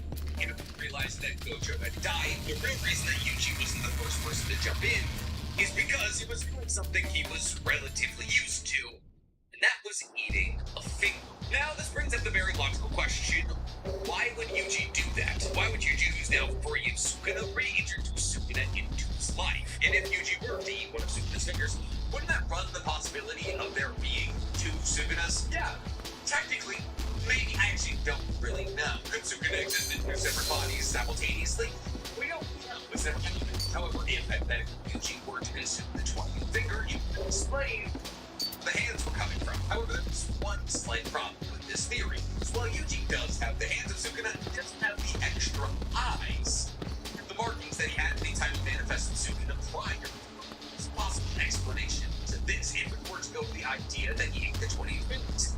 Is a lot stronger than he used to be. In fact, Yuji went toe-to-toe with Sukuna after he took over Megumi's body, being able to tank not only cleave, but also dismantle and land a couple of good shots against Sukuna. And while it is a stretch to assume that Yuji and Maki would have been able to defeat Sukuna in their battle against him, they were dealing with a, I believe, 15-finger version of Sukuna in that battle. It actually might have been 19-finger Sukuna. I genuinely remember because they were dealing with a very strong version of Sukuna. And now in the early days of JJK, Yuji loses to Sukuna in a battle to see who gets the control of the body. Essentially, after Yuji is killed, Sukuna grants him the opportunity to use his reverse curse technique to bring him back to life. However, there's a catch. In order for Yuji being brought back to life, he has to agree to allow Sukuna to control his body for 1 minute anytime Sukuna says enchain. But Yuji doesn't love this idea, so instead he challenges Sukuna to a fight, saying that if he wins this fight, Sukuna will be able to use the enchain against them and to bring him back to life. Yuji gets absolutely trounced. He's much stronger than he was in that battle against that one-finger version of Sukuna. And Sukuna has stated that Mahoraga would have been able to kill him in that one-finger state. So is there a possibility that if Yuji were to eat the last of the 20 fingers, he would be able to defeat a one-finger version of Sukuna and control and use Sukuna's powers at a 5% level? Genuinely, I think that's a possibility, because not only do I believe that Yuji is stronger than a one-finger Sukuna, I mean, we hope so, otherwise how is he going to battle against 19-finger Sukuna? 19-finger true form Sukuna, mind you. But I also think from a plot and narrative perspective, this would be a really cool circular moment, because obviously Yuji losing in his battle to Sukuna led to the Enchained Claws, and the Enchained Claws led to Yuji having his finger ripped off and shoved in Megumi's mouth. And therefore, if Yuji has found enough strength throughout the duration of the story to be able to do the event and win, and then use that power against the entity that tortured him throughout the duration of the story, that would be a really cool narrative choice. But not nearly as cool as our half theory. See, I stated that there was 3.5 theories we're going to be covering today, and I'm not calling this theory a half theory because it's half fleshed out or half as good as a regular theory, but more because it's kind of like a DLC to the theory we just discussed. See, there's a theory going around on the interwebs that Yuji doesn't need to eat the 20th finger, and instead, that the 20th finger doesn't actually exist. Well, the 20th finger does exist, but not as a finger. See, this theory, which was posted on Reddit about 3 weeks ago, states that the 20th finger isn't a finger, but Yuji. Stick with me here. See, like I've previously stated, we've never seen the 20th finger. While Sukuna believes that the 20th finger is on Gojo, we don't know that. There's actually some relatively compelling evidence to prove that Gojo doesn't have the 20th finger. Sealed away in the prison realm for almost 2 years. Well, 2 years in our world. It was only like 12 days in the box. But the prison realm only holds one person. That's said very explicitly. And consider the fact that Joe is one person. So the idea that Gojo would be able to be sealed with the prison realm while holding one of Sukuna's fingers is a bit hairy. Well, technically, Sukuna's fingers are objects. They do hold a sliver of a person, 5%. Which means if Gojo were to be sealed away in the prison while holding one of Sukuna's fingers, there would be technically more than one person sealed in the prison realm. Now, it could be a caveat caveat that because Sukuna's finger is the first object to be sealed away in the first realm, it does raise some pretty logical red flags. Not to mention that it was stated by Sukuna that Kenjaku was the person who fought Sukuna right his and there's been a theory going around for a long time that at one point or another Kenjaku was actually in possession of all Sukuna's fingers. Therefore, Kenjaku went around Japan placing Sukuna's fingers in places that he believed that Yuji would run into, which will explain why Sukuna's fingers ended up in a couple of places that Yuji might have been up at, like a pretty juvenile detention center. And thus his theory states that Kenjaku spread about 19 fingers, but he held on to one of them. And the reason that he held on to this final finger was to create the perfect vessel for Sukuna. That by combining this fight, the upper hand of Sukuna with a baby of his own creation, not only created an incredibly beautiful baby, but a baby that would be able to withstand the Come on, let's kick some ass. You consider the fact that Kenjaku openly admitted to altering Yuji to be the perfect vessel for Sukuna. It's not a crazy theory. So the real reason that Yuji is able to use the talent isn't because he ate the 20th finger, but instead because he is the 20th finger, which could be why Sukuna openly stated that he doesn't need the 20th finger for casting Yuji's side. This could also be why Sukuna stated that Yuji is from that era, as he is creation made from the Sukuna's fingers that is split off during the Heian era. Now that's a theory that we're going to be exploring today, and one that I believe is slightly lighter, as I like that theory a lot more than the last theory. However, unfortunately, I think the last theory is the most likely option. Your last theory is probably the simplest one, that's because the last theory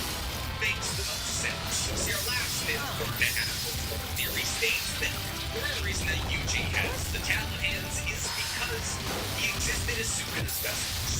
See, after existing as a high level of Sukuna's vessel for a couple of months, if not a year or so, Yuji and Sukuna's first energy slowly but surely overlapped and mixed. Till eventually, Yuji and Sukuna's cursed energies were almost indistinguishable, and this makes sense. I mean, Yuji was created to be a perfect vessel for Sukuna, and he was that. They coexisted in the same body for a long time, and Sukuna quite often manifested his cursed techniques through Yuji's body. It's not crazy to assume that because all of these techniques were manifested through Yuji's body, that Yuji's body remembers them. Because the fact that Yuji appears to be a cursed technique genius, it's not insane to assume that his body not only memorized these techniques, but also he was able to reverse engineer them, use them now that Sukuna is gone. And thus Yuji was discarded with Sukuna and he's respected by him and so he's going to use techniques that he forced Yuji to use. And he's going to use those techniques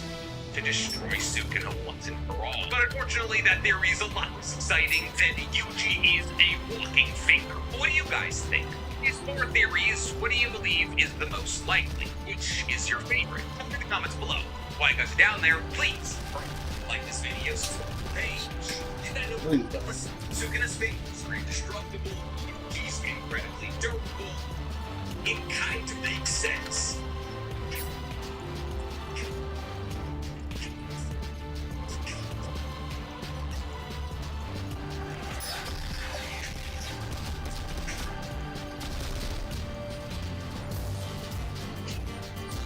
Alright, we are again.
man.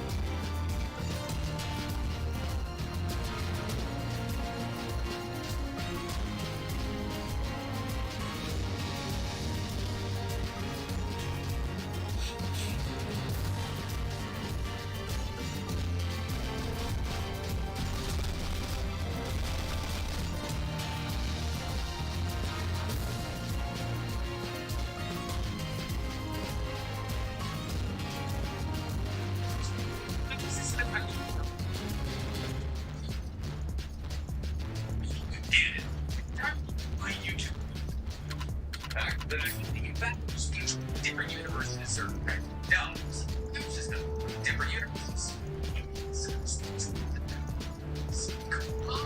Like them take things into account and juice with spiritual pressure and how to put equivalently each other's universes. And I think the entire thing muddies down the conversation and just isn't worth talking about. I mean, obviously, if you want to talk about it, go off, have fun, make the content that they make. However, recently I've been seeing so many people talk about Koji and Maki, and more specifically, about how they fare in the Demon Slayer universe. Now, this mostly has to do with the fact that Toji was introduced to anime-only fans recently, and with Toji being able to dispatch a young Gojo, everyone's super high now Toji is Toji's leadership. It can be acquired in myriad of different ways. There's different kinds of people to lead. Many choose the best way to become a leader. What is the best way to lead? Is it fear? Is it trust? Is it through understanding? There are few undeniable truths when it comes to becoming a leader. And quite possibly the most important of all of those truths is that one of the most important things in becoming a leader is being powerful. Whether that be through the conveyance of military force or just you yourself being a physically imposing human being is important when it comes to leadership. So long as that's the message you want to send. There are plenty of leaderships out there that don't try to convey and attempt to just valid leadership that feels they need to convey power. Now, pretty exclusively in anime, leaders of troops or groups or countries is not the strongest, one of the strongest people in said country or group or troop. Because in the anime, there truly is nothing more important than that. And some people in anime gain their power through gerrymandering, people spoken, or simply just being into it so much more than not the person getting punchy, the person gets put in charge. That's the case with Obito, that's the case with Primo, that's the case with a lot of fire over squad captains. It's like pretty much openness. The Fire Force universe strength is pretty much the most important thing. It's don't really listen to logic. It doesn't matter how well spoken you are, it's really about how good you are in exercising these demons. Oh, that's so cute. Just because you're the strongest out of all captains doesn't necessarily make you the greatest Fire Force captain. That is how we're going to be ranking in today's video, because in today's video we're talking the Fire Force captain. Explained. Get into rank for explaining anything, guys. For me. Page. And in that note, you guys love the sound of my voice talking about anime. You're gonna love my anime podcast. Anonymous, where me and Danny Mata break down everything that happened in anime this week. It's available on YouTube, Spotify, and podcasts. So, as we all know in the Fire Force universe, there are 8 squad of firefighters. Each one of these different squads has different roles to play in the battle against Infernals. While some squads are heavily tied into the church, other squads are heavily tied into the military, while other squads are dedicated almost entirely to healing. And this is why there's 8 squads. So each individual squad can do what they're good at. However, because of this, every single squad needs a very individual reason. Sending a captain whose entire ability to revolve around healing on the military squad wouldn't make a lot of sense. And therefore, a lot of the captains of these 8 squads are actually reflections of what their squads are about, or what their role is in the battle against Infernals. And while we get significantly more time with some captains than others, everything we've seen from every captain on this list has proved that they all deserve to be captains. Meaning that they're all legitimate contenders in the Fire Force universe. They're all very strong in their own rights. However, since today we are talking about all our agencies, some captains are at a distinct disadvantage. Really, that applies to no captain more than our captain in 8th place, Kyoko. See, Kyoko's no joke. She's a 3rd-generation pyromanic. She's the captain of Squad 6. As she is the leader of Squad 6, Kyoko was never overall, he is pyrokinetic user and fire. See, Squad 6's biggest goal in the battle against Infernals is actually to make sure that firefighters are treated with proper medication so they can get back onto the battlefield. Squad 6 runs a hospital that Kyoko is the leader of, but it's kind of a weird one because according to the Holy Soul Temple, the only people who are able to administer medication are the church itself. Church is singular. But since Squad 6 is more focused on the science and the medicine of healing people and less of the calming, the connection between the two is strictly for Kyoko. Or just because Squad 6 is usually occupied in that they run doesn't mean that they don't actually fight Infernals. They do, but they usually fight Infernals in more of a public safety sense. Like, it's not that an Infernal pops up in the middle of Tokyo and everyone's like, call Squad 6. However, Squad 6 will work in a support capacity to make sure that certain areas are protected from Infernals, and should an Infernal wander into the space that they're protecting, they will battle said Infernal. So Kyoko is the leader of a squad that does occasionally battle against Infernals. She must be pretty strong herself, right? Well, sort of. I mean, she's not powerful. Like we've already said, she's a third-generation pyrokinetic, which means she's able to create flames out of nothing. But her ignition ability isn't offensive, it's actually medicinal. See, Kyoko's ignition ability actually manifests in a Skepli. It's the symbol of hospitals for thousands of years. It's a rod with two serpents wrapping around it. With the Skepli, she's able to increase somebody's cell division. Increasing somebody's cell division, she's able to speed up how fast that person heals. It works identically to Tsunade and Sakura's strength of 100 C, as they use the massive amount of chakra in their bodies to increase the mitotic regeneration of their cells, which allows them to regrow arms or knees. However, Kyoko's healing ability goes a bit beyond just closing wounds. She can cure diseases, treat symptoms, or close wounds. So if you had a headache and you weren't entirely sure why you had the headache, she can get rid of it. However, if you had a cold, she could also get rid of the cold, or if you've been stabbed in the arm, she can close your arm. That's just what she can do for second-generation pyrokinetics. See, if you're a third-generation pyrokinetic, Kyoko can actually use the flames that you create as a third-generation pyrokinetic to increase how fast you heal and eliminate your pain instantly. So, while her ignition ability may not be offensive or even defensively based, it is an incredibly powerful medicinal tool. And since Squad 6 is responsible for running a hospital that gets firefighters back on the front lines, a woman who's able to manifest a physical Skepli that can heal basically everything is more than qualified to be the leader. But Kyoko isn't the only one out of the Fire Force squad captains that have more of a support role ignition ability. Because coming up in our number 7 spot, we have Soichiro. See, he is the captain of Squad 4. I just remember they're all called companies that have squad this entire video. It's captain of Company 4. And since Company 4 is actually directly controlled by the Fire Defense Agency, which are just regular firefighters, not like we punch Infernals firefighters, like we have a hose firefighters. Company 4 is actually more structured like a regular fire division, as after all, the Fire Defense Agency doesn't battle against Infernals. They actually focus on making sure that the amount of damage caused by Infernals is kept at the minimum, because the firefighters who are battling against the Infernals are putting out a massive amount of fire, so the Fire Defense Agency is there to put that fire out. That's who's pulling the strings on Company 4. Because Company 4 is the crossing grounds between the Fire Defense Agency and the firefighters who fight Infernals, they supervise the Special Fire Force Training Academy. Meaning that anybody who wants to become a firefighter that fights Infernals has to technically come through Company 4. Soichiro is definitely one of the more interesting captains in Fire Force. See, Soichiro used to be a pretty regular guy until the Great Catastrophe in the year 196. During this great disaster, Soichiro had an Adoling. During that Adoling, he was slashed across the face. In that moment, he changed forever and became a man endlessly looking to feel the flames of Adola on his skin once again. And considering that Adola flames are the hottest flames in the universe, that's a big ask. What's so weird about Soichiro is that we don't even technically know if he was a pyrokinetic, as he never displayed any pyrokinetic abilities. He was an incredibly formidable fighter using firefighter tools, and his favorite weapon were safety wires that he quickly used to deflect attacks and restrain enemies. Even in his old age, he was able to go toe-to-toe with the likes of white flag members like Gold and Shinra. That's suddenly distinct. Shinra's not a white flag member.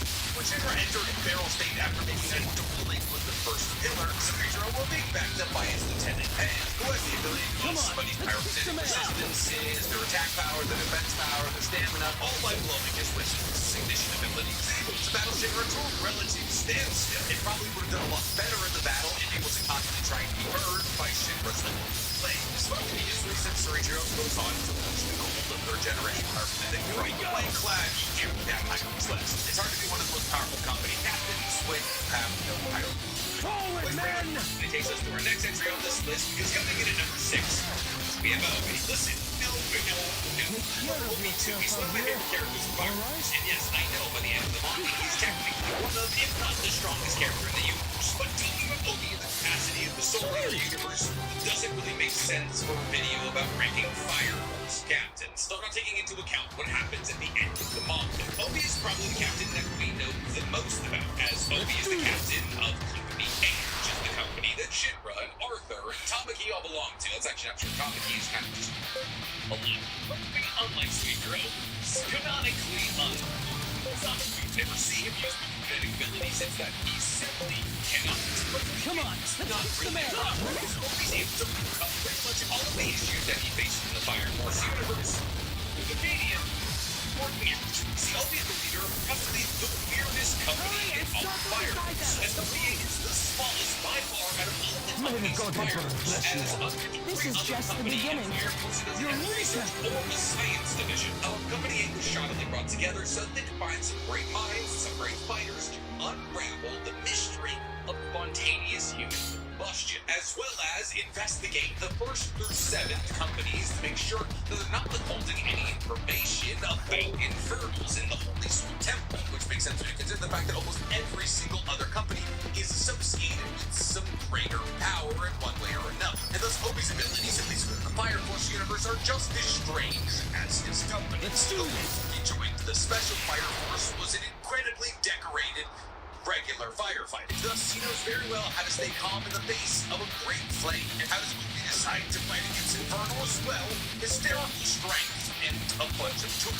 See, Obi is so strong, he's able to rip train tracks out of the ground and bend steel with his bare hands. And he uses this strength to get enough to infernals that he can use some specific firefighting tools that allow him to actually even the playing field between him and infernals, like his annihilating pylon, or just his standard firefighting axe that he can use to destroy the He has an insane pain tolerance, charging headfirst into fire or grabbing infernals with his bare hands, regardless of what it does to his sleep. He's even gone so far as to let Ben strike him with his ignition ability just to create hope. And even though hysterical strength in the Fire Force universe refers to the 3rd generation pyrokinetics ability up their fire output in certain situations, Obi is also able to access hysterical strength, at least according to Ben Baller. But the best example of this when Obi managed to flex his way out of metal chains. While as a strategist and a captain, is incredible. Usually in a list of combat-oriented Fire Force captains, I can't put him above anybody else who has a pyrokinetic ability. Sure, he can take a beating, sure, he can bend metal, but the majority of the captains on this list are stronger than him. Not the time we get the Soul Eater, I'm aware, but in Fire Force. And the first of those captains that's stronger than Captain Obi is our number 5 spot.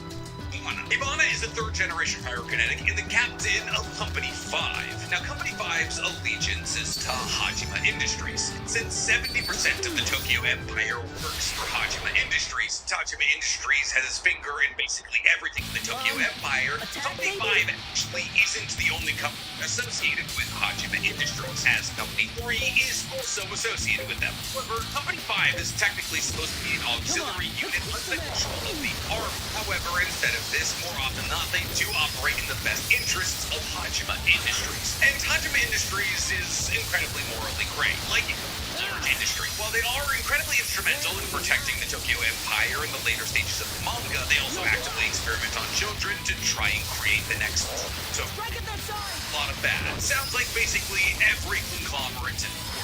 And thus, just like our company, Ivana is kind of morally gray. She grew up an orphan in the Holy Soul Temple beside Iris. See, one day the orphanage that Ivana and Iris lived in was subject to spontaneous human combustion, and thus the entire orphanage was burnt down, and almost all of the sisters that Ivana and Iris had died. Now, this event led Ivana to believe that her powers as a pyrokinetic were evil, but it also created a hunger inside of her for more truth. And thus, Ivana would begin to experiment on the bodies of the birds to try and figure out the secrets behind spontaneous human combustion. She would sell this information to Hajime Industries in exchange for money and also the title of captain. Now, in Ori's statement, Ivana is a third-generation pyrokinetic, and her ability allows her to create flowers out of fire that she calls clematis. And Ivana is able to manifest these flames around an opponent. And should you touch these flames, not only will you be singed, but you'll also be cut, as her flames are actually sharp. And we've seen that these cherry blossom-like flames are able to destroy multiple infernal cores in one swing. On top of this, Ivana has a unique third-generation pyrokinetic ability. She can control the temperature around her, kind of like Sho, Shinra's brother, which allows her to actually snuff out ignition abilities that rely on outside factors. A lot of second-generation pyrokinetic abilities. On top of this, she's also able to surround somebody's body in an intense heat that essentially gives them heat stroke, causing them to be dizzy and faint.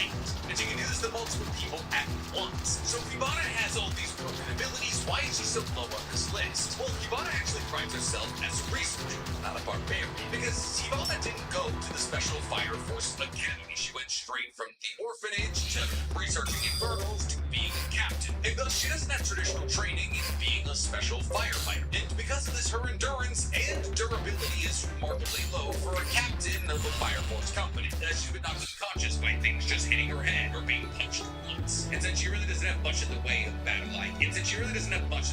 IQ, if you figure out her abilities and get around them once or twice, she really doesn't have much of a way to counterattack. So even though she is a genuinely impressive third-generation pyrokinetic, she's not going to be that high on the list. Especially when you consider that coming in at number 4 on this list is Giovanni. Remember how we were talking about how there was another company that was associated with Hajime Industries? Yeah, the other company is the company that Giovanni is in charge of, Company 3. Now, Giovanni is instinct as a captain because he's not a third-generation pyrokinetic, he's a second-generation pyrokinetic.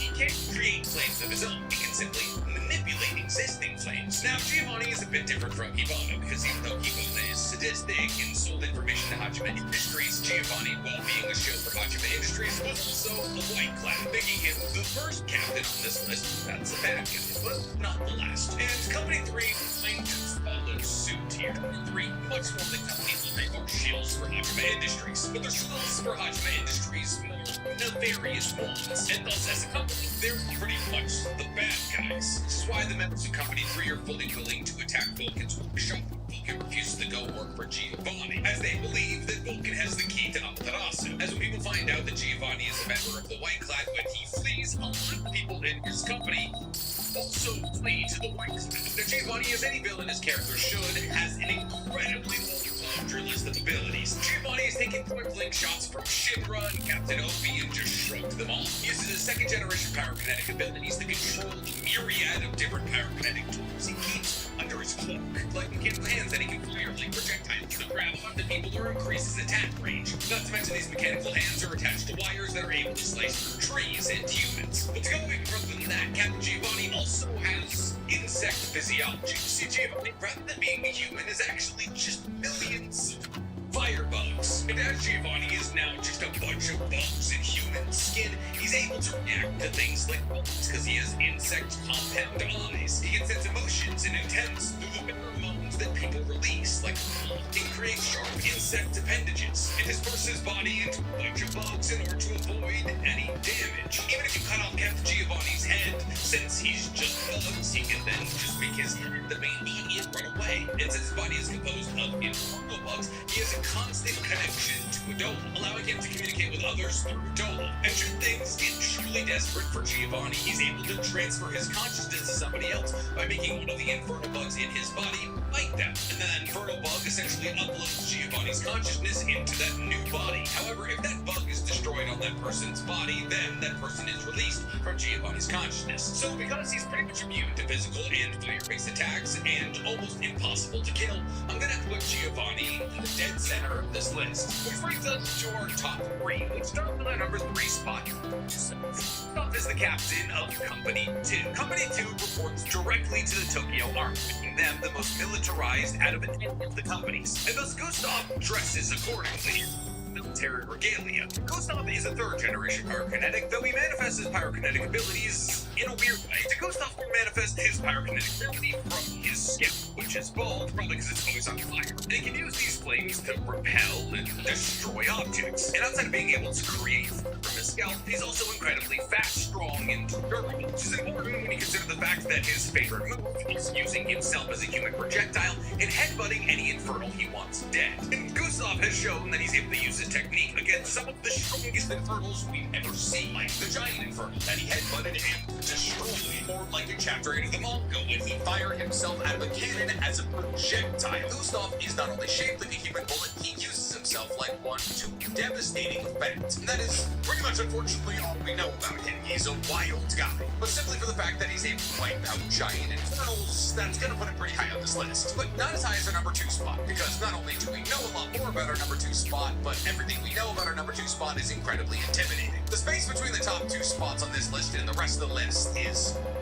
insurmountable, because coming in at number 2 is Leonard Burns. Leonard Burns is the captain of Company 1, which is mostly composed of members from the Holy Soul Temple, who are in charge of Shinjuku in Tokyo. However, since the Holy Soul Temple isn't exactly as holy as the name would suggest, Company 1 is actually probably the most evil company out of all of the companies, as they carry out all the dirty work for the Holy Soul Temple. And the one doing the majority of that dirty work is our captain, Leonard Burns. Though that's not necessarily Leonard Burns' fault. See, Leonard Burns is not only a firefighter, but a priest as well, and therefore his sense of duty to the church was unwavering for a large part of his life, and therefore as an incredibly powerful pyrokinetic and also an incredibly devout Holy Soul Templeist, he was tasked with a lot of work for the Holy Soul Temple that he didn't necessarily deem as dirty. And because of his insane pyrokinetic abilities, more often than not, he was able to get it done. Leonard's ignition ability is so powerful it's known as Fire Incarnate. But his pyrokinesis ability isn't the only thing that's powerful about him, as his durability and superhuman strength allowed him to take multiple shots from Shinra and even block his rapid. But he's actually taken it one step further than that. He's taken shots from Shinra while Shinra was using his hysterical strength. He's taken shots from Joker. But at the end of the day, what truly makes Leonard Burns is his pyrokinesis. His ignition ability is known as Voltage Nova, which essentially operates by Leonard heating up his body to increase his own physical output. And the longer that Leonard keeps his ignition ability activated, the hotter his body gets, and the stronger and faster and more durable he becomes. And there are levels to Voltage Nova, and with every level Leonard goes up, he becomes stronger and stronger and stronger. Now, so far as we currently know, there's only 5 stages, though we don't know if there's an upper limit, and Joker stated with enough time that Leonard could become invincible. In stage 1, Leonard is able to deflect things like Arthur's plasma attack with his bare hand. He's also able to either redirect or fully stop Shimmer's kicks. In stage 2, he emits so much heat and pressure that people usually can't reach him, as powerful attacks will simply fail to punch through the aura that he's emitted. Attacks that would have made Burns bleed in stage 1 now basically do no damage in stage 2. So it's a massive buff to his durability. And in stage 3, Leonard becomes so strong he can pick somebody up and smash them through concrete with one hand. Not to mention he's also able to take a fire kick from Shinra at this point. And this is after Shinra learns that he can increase his fire output by using the throwing up the horns. By the time that Burns gets to stage 4, he's able to take grace-empowered explosions. Yes, that's right, he's able to take shots from people with an adorable grace or an adorable link. Mind you, when Shinra gains an adult link, he's able to go faster than the speed of light, which breaks him down on a subatomic particle level, giving him technically infinite mass. And that's not even his strongest form, because there's also stage 5, which might be his final stage, but we don't know. Yeah, he's not the kind of guy you want to piss off or give enough time to get fired up, as technically really nobody on Earth when Leonard was in stage 5 who defeated him at that very moment. So for a second or two, Leonard was the most powerful entity on Earth. However, unfortunately for Leonard, people scaled a little bit beyond him. I mean, a little bit. This way our most powerful captain in the entirety of the Fire Force universe, free soul leader, Benny Burns, second and third generation Remnant, the captain of Company 6. The outset of being without some, at least I believe this is some greater entity. They are completely independent Fire Force Company, and goes so far as to say that his Fire Force Company is just the name of the village. They're not associated with the Holy Soul Temple. They care about is protecting people in their No, but fuck her. The universe in their left, the fan favorite character in the entire universe. Benny Maru, and now Benny Maru is flawless what she was. Is known as the strongest like you get in my way. Back to this play. No better opponent than I. Himself against all teams. He shattered the entire fight. It came out with Tobias, so this is the most impressive thing that he's accomplished. It's actually not even close to the most impressive thing he's accomplished. His family friends obviously are with Benny Maru in a demon inferno for the best did let Benny Maru 1v1ing a demon inferno cemented him as being the strongest being in the universe. It's pretty much outside of him. The demon inferno is shivering and didn't never been told like over the ranks. He just did it by being the king of destruction of the coast. That isn't even his most impressive feat. See, his instruments playing games with the manga, and importantly, he's instrumental against doppelgangers. See, the Buffalo's universe, there are two universes. There's the Interworld and there's the Overworld. And there are exactly as many souls in the Interworld as there is in the Overworld. Every single human on Earth has a reflection in the Interworld, and that reflection is called a doppelganger. The doppelganger is actually the foundation of how everybody on Earth feels about you. The best tip to explain in order to help you understand doppelgangers better is Shinra. See, his big illusion is incredibly gentle and kind soul. Because he smiles when he gets excited, nervous, he's got big jagged teeth. Everybody assumes he's a demon, and therefore Shinra's doppelganger is very demonic. He's mean, he's powerful, he likes destroying things, even when Shinra himself in the Overworld is nothing like that. Now take that example and apply it to Benny Maru. Benny Maru is known as the world-around powerful officer in the Special Fire Force. He's known as the Destruction in Asakusa. Benny Maru is a character full of people revering him as one of the most powerful people on Earth, and thus his doppelganger is insanely so powerful that it can destroy the entire Earth. One that's however before Benny Maru's doppelganger gets the chance to destroy the Earth, Benny Maru does. And in one attack by Joy, it's a planetary level threat. And since Benny Maru has to cut through this very attack that's going to destroy the Earth, it very easily scales Benny Maru. He can't wait planetary level, which actually isn't even that much in the Fire Force universe. That makes him top 4, maybe top 5. Now, Benny Maru's doppelganger, just like the original Benny Maru, had both second and third generation pyrokinetic abilities. And Benny Maru is the only person in the generation, so far as we know, which means that Benny Maru is the only person who can create his own flames and control external flames. Obviously, Shinra Banjo Man can do it, but like what can Shinra Banjo Man do? And by the way, this feels important to note that Benny Maru's doppelganger created a Nichiren, you know, that circle of flames that Benny Maru creates around the entire planet, and he was going to bring that onto the planet to destroy it. And Benny Maru being to defeat his doppelganger makes sense when you consider the fact that people in Conroe have compared him to Kagutsuchi, the god of sniper in Japanese mythology. And for all intents and purposes, he basically is. The thing that you can do pyrokinetically, so can he can fly, just like Shinra, by channeling his pyrokinetic abilities through his bomb. They call him a toy. I can look it up. Not to mention, he can also control the path and speed of bombs, like Lieutenant Numb. He can create a barrier around himself that doesn't allow heat to come through, nullifying all pyrokinetic attacks. But he's not just the god of the sun and fire. He's also apparently the god of the moon, because when he was battling against his former master's doppelganger, Bachi, he combined his two pyrokinetic attacks, Crimson Moon and Sun Wheel, in order to create an entire attack that combined his affinity from the sun and the moon. And that attack is ridiculous. Crimson Sun Wheel. It's very creative, but the attack was so powerful it was able to completely eviscerate the demon infernal that was Hibachi's doppelganger. And the fact that it's stronger than Crimson Moon, when Crimson Moon is a pyrokinetic ability that makes a fireball so big that people think it's a moon. That's saying a lot about its destructive output. So yeah, pretty easily is Benny Maru #1 amongst all captains. Until, of course, Obi comes around in Soul Eater. Because when Fire Force becomes Soul Eater, the true measure of strength is actually how strong your will is, and Obi has the strongest will out of anybody in the Fire Force universe. Obi then becomes the leader of the new military that is formed in the Soul Eater universe. And it's stated in the ending chapters of the manga that Obi is so powerful he could tear apart the Earth with one hand. Which could hypothetically just be saying that Obi could like reach in and grab a chunk of Earth out of the Earth, or that if Obi plunged his hand into the Earth and ripped up, he would destroy the entire Earth, like Saitama battling against Cosmic Fear Gar. I like to go with the latter. What do you guys guys think? Do you agree with my list? Did you learn anything new about some of your favorite captains? Tell me in the comments below.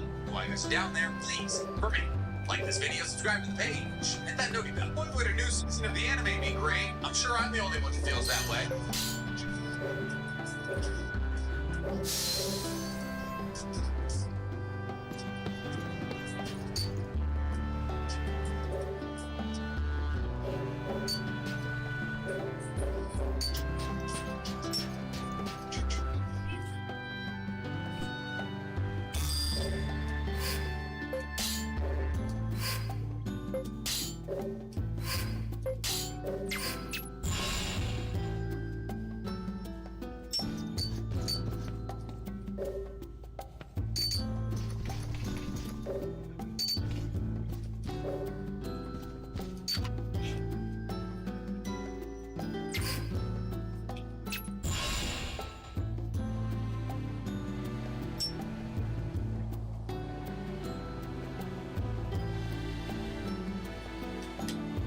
Alright. Go to the guild, pick up a new party member.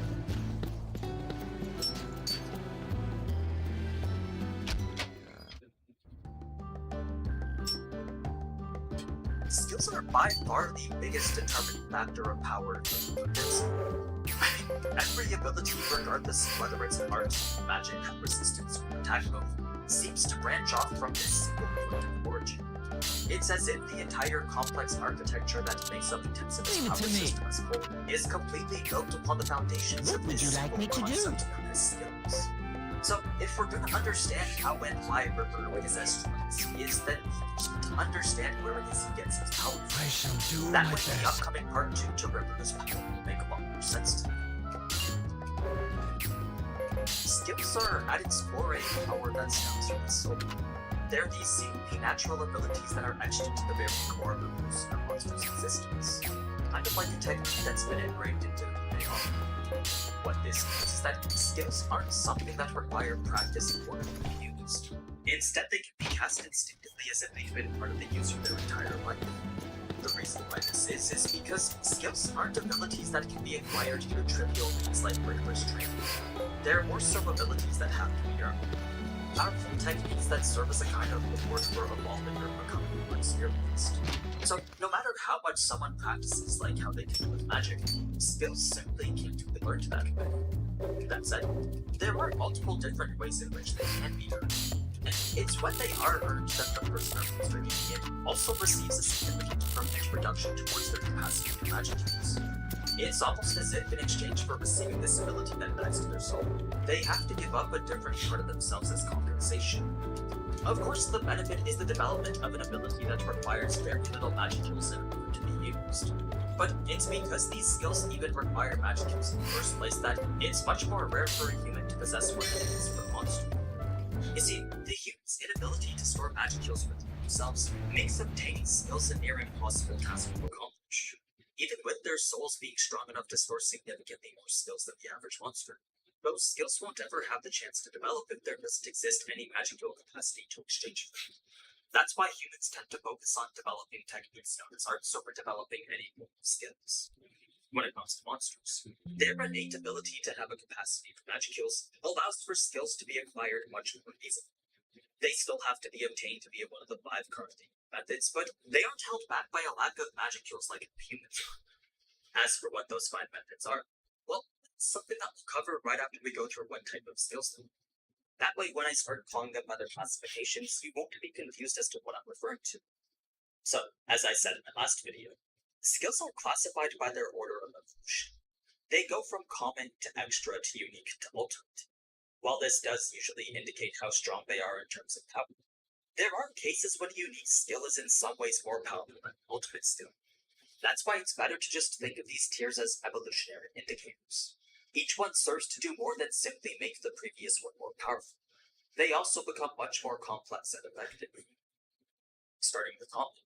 This is of course the most basic level. These are skills that are typically found to be shared amongst many races of monsters, likely because they could have been born with it, or the skill itself was just that easy to acquire. Extra skills are ones that are said to have power and efficiency magnitudes higher than the common ones. To get an idea of just how much of it, let's use the extra skill Ultra Speed Regeneration as an example. This is a skill that when in its common form is simply known as self-regeneration, and it's one of the skills that slimes or vampires are born with. What it does is it basically restores any physical damage that the user has taken. So even if an armor like has been severed, self-regeneration will work to recover. When it comes to Ultra Speed Regeneration, this acts far more efficiently and effectively than how self-regeneration does. You see, there's only so much continuous damage that self-regeneration can keep up with, whereas Ultra Speed Regeneration can heal pretty much everything. So long as the user's body isn't being destroyed at an atomic level, then Ultra Speed Regeneration will continue to heal it back to its normal state. That's just how superior an extra skill is to its predecessor. Moving on to these skills now. This is where things start to get a little bit more complicated, because it's at this stage that the fundamentals start to change. What I mean is that skills of this tier and above are no longer retained the same way a common or extra skill is. Certain conditions have to be met in order for a unique skill to come into existence. Conditions that center around a person's desire. If a person or monster doesn't possess strong enough feelings or even a sense of self strong enough to support it, then those are indicators that their soul isn't capable of acquiring it. They're conditions that provide no part of the skill the essence of an individual that establishes who they are, mainly through their memories and sense of self. While stuff like this is normally considered to be a social construct, the soul and ego are these actual knowing systems. So the stronger one's desire and sense of self is, the stronger their soul is in general, the more likely it is for them to be able to acquire these. Those skills will never be able to acquire one alone. That's why these skills are described to be a shape of the body. There are persons very well given to reality. Now, one of the other fundamental differences between these skills and is that these skills are often a combination of sometimes these can be an amalgamation of already existing common extra skills, but other times they can be a mix of all skills. That's what makes them skills. I know I'm good. Got it! Because these are abilities that are shaped from one's personal desire, the way it manifests into reality will be different for everybody, essentially meaning that it can never be the same. So, the instant a unique skill has been formed within skills, no other person or monster can ever naturally possess it at the same time. It's an ability unique to the owner of the skill. Last but certainly not least, ultimate skills follow pretty much all the same fundamentals of unique skills. They're composed of numerous subskills, require an even stronger soul and sense of self than to be formed, and they belong to a single person at any given time. What makes them different from these skills, though, is their level of power and effectiveness. I mean, they are the highest and final evolution form. So it makes sense that something called an ultimate skill would give the owner a level of power and importance. Usually something along the lines of controlling the variables of nature or manipulating the principles of the world. In a basic concept. Anyway, now that you know the tiers in which skills are classified, the only other sections you need to know about are intrinsic skills and existences. These are skills that are typically specific to a certain race of monster, most often given to them upon their birth as a small set of low-tier common or extra skills. The intrinsic skills for him and all the other slimes in the world would be absorb, visible, and self-regeneration. Existences, on the other hand, are pretty much defensive variants to this. Most of the time they're given upon birth in accordance with the race of the monster, which is why they're usually considered to be part of the intrinsic skills. But there are times where resistances can be acquired post-birth as well, either through a stage of evolution or by simply exposing yourself to a negative status or effect while in the presence of a high concentration of magic use. The end result is the passive ability to withstand certain physical or magical phenomena. Now let's talk about how exactly this is applied. I know that may not seem very rare considering how easily we is about but they're actually much harder than most people. Not everyone has been blessed with a very combination of great sage and so to be able to possess an skill, all of the pieces of forward! That's why other forwards are generally such classes. The unique skills they possess upon their reincarnation is a that of the most. The first method of these skills are able to evolution. This just apply monsters as you hear more rate of themselves as certain seems evolution on the other hand refers to something that there's no distinct method that describes what a monster evolved, but it's what that they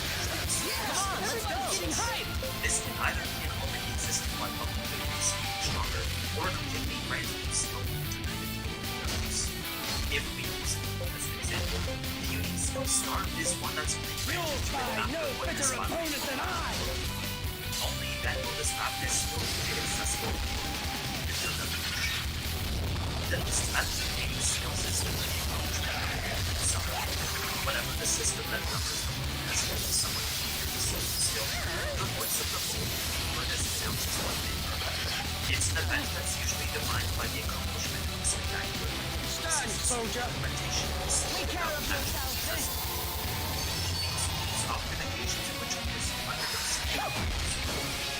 something that Hunter mentioned earlier. It's pretty much anything that helps to fuel one's own desires. Essentially strengthening their souls when it comes to a every single student. These abilities without possessing. Well, an example would be the time in the gateway river manipulated water in a way that shut it out. My old age hasn't stopped me from growing. So, the voice of the world declared that he named this waterline in recognition of it. That's the essence of how this acknowledgement process works. The method of acquisition is actually the one that is wrong. And it's the process of stealing skills from others. Most of the examples we see in the anime are mainly from unique skills that specialize in extracting other skills from a specified target. But we've also seen Rasen steal skills by possessing the body's soul.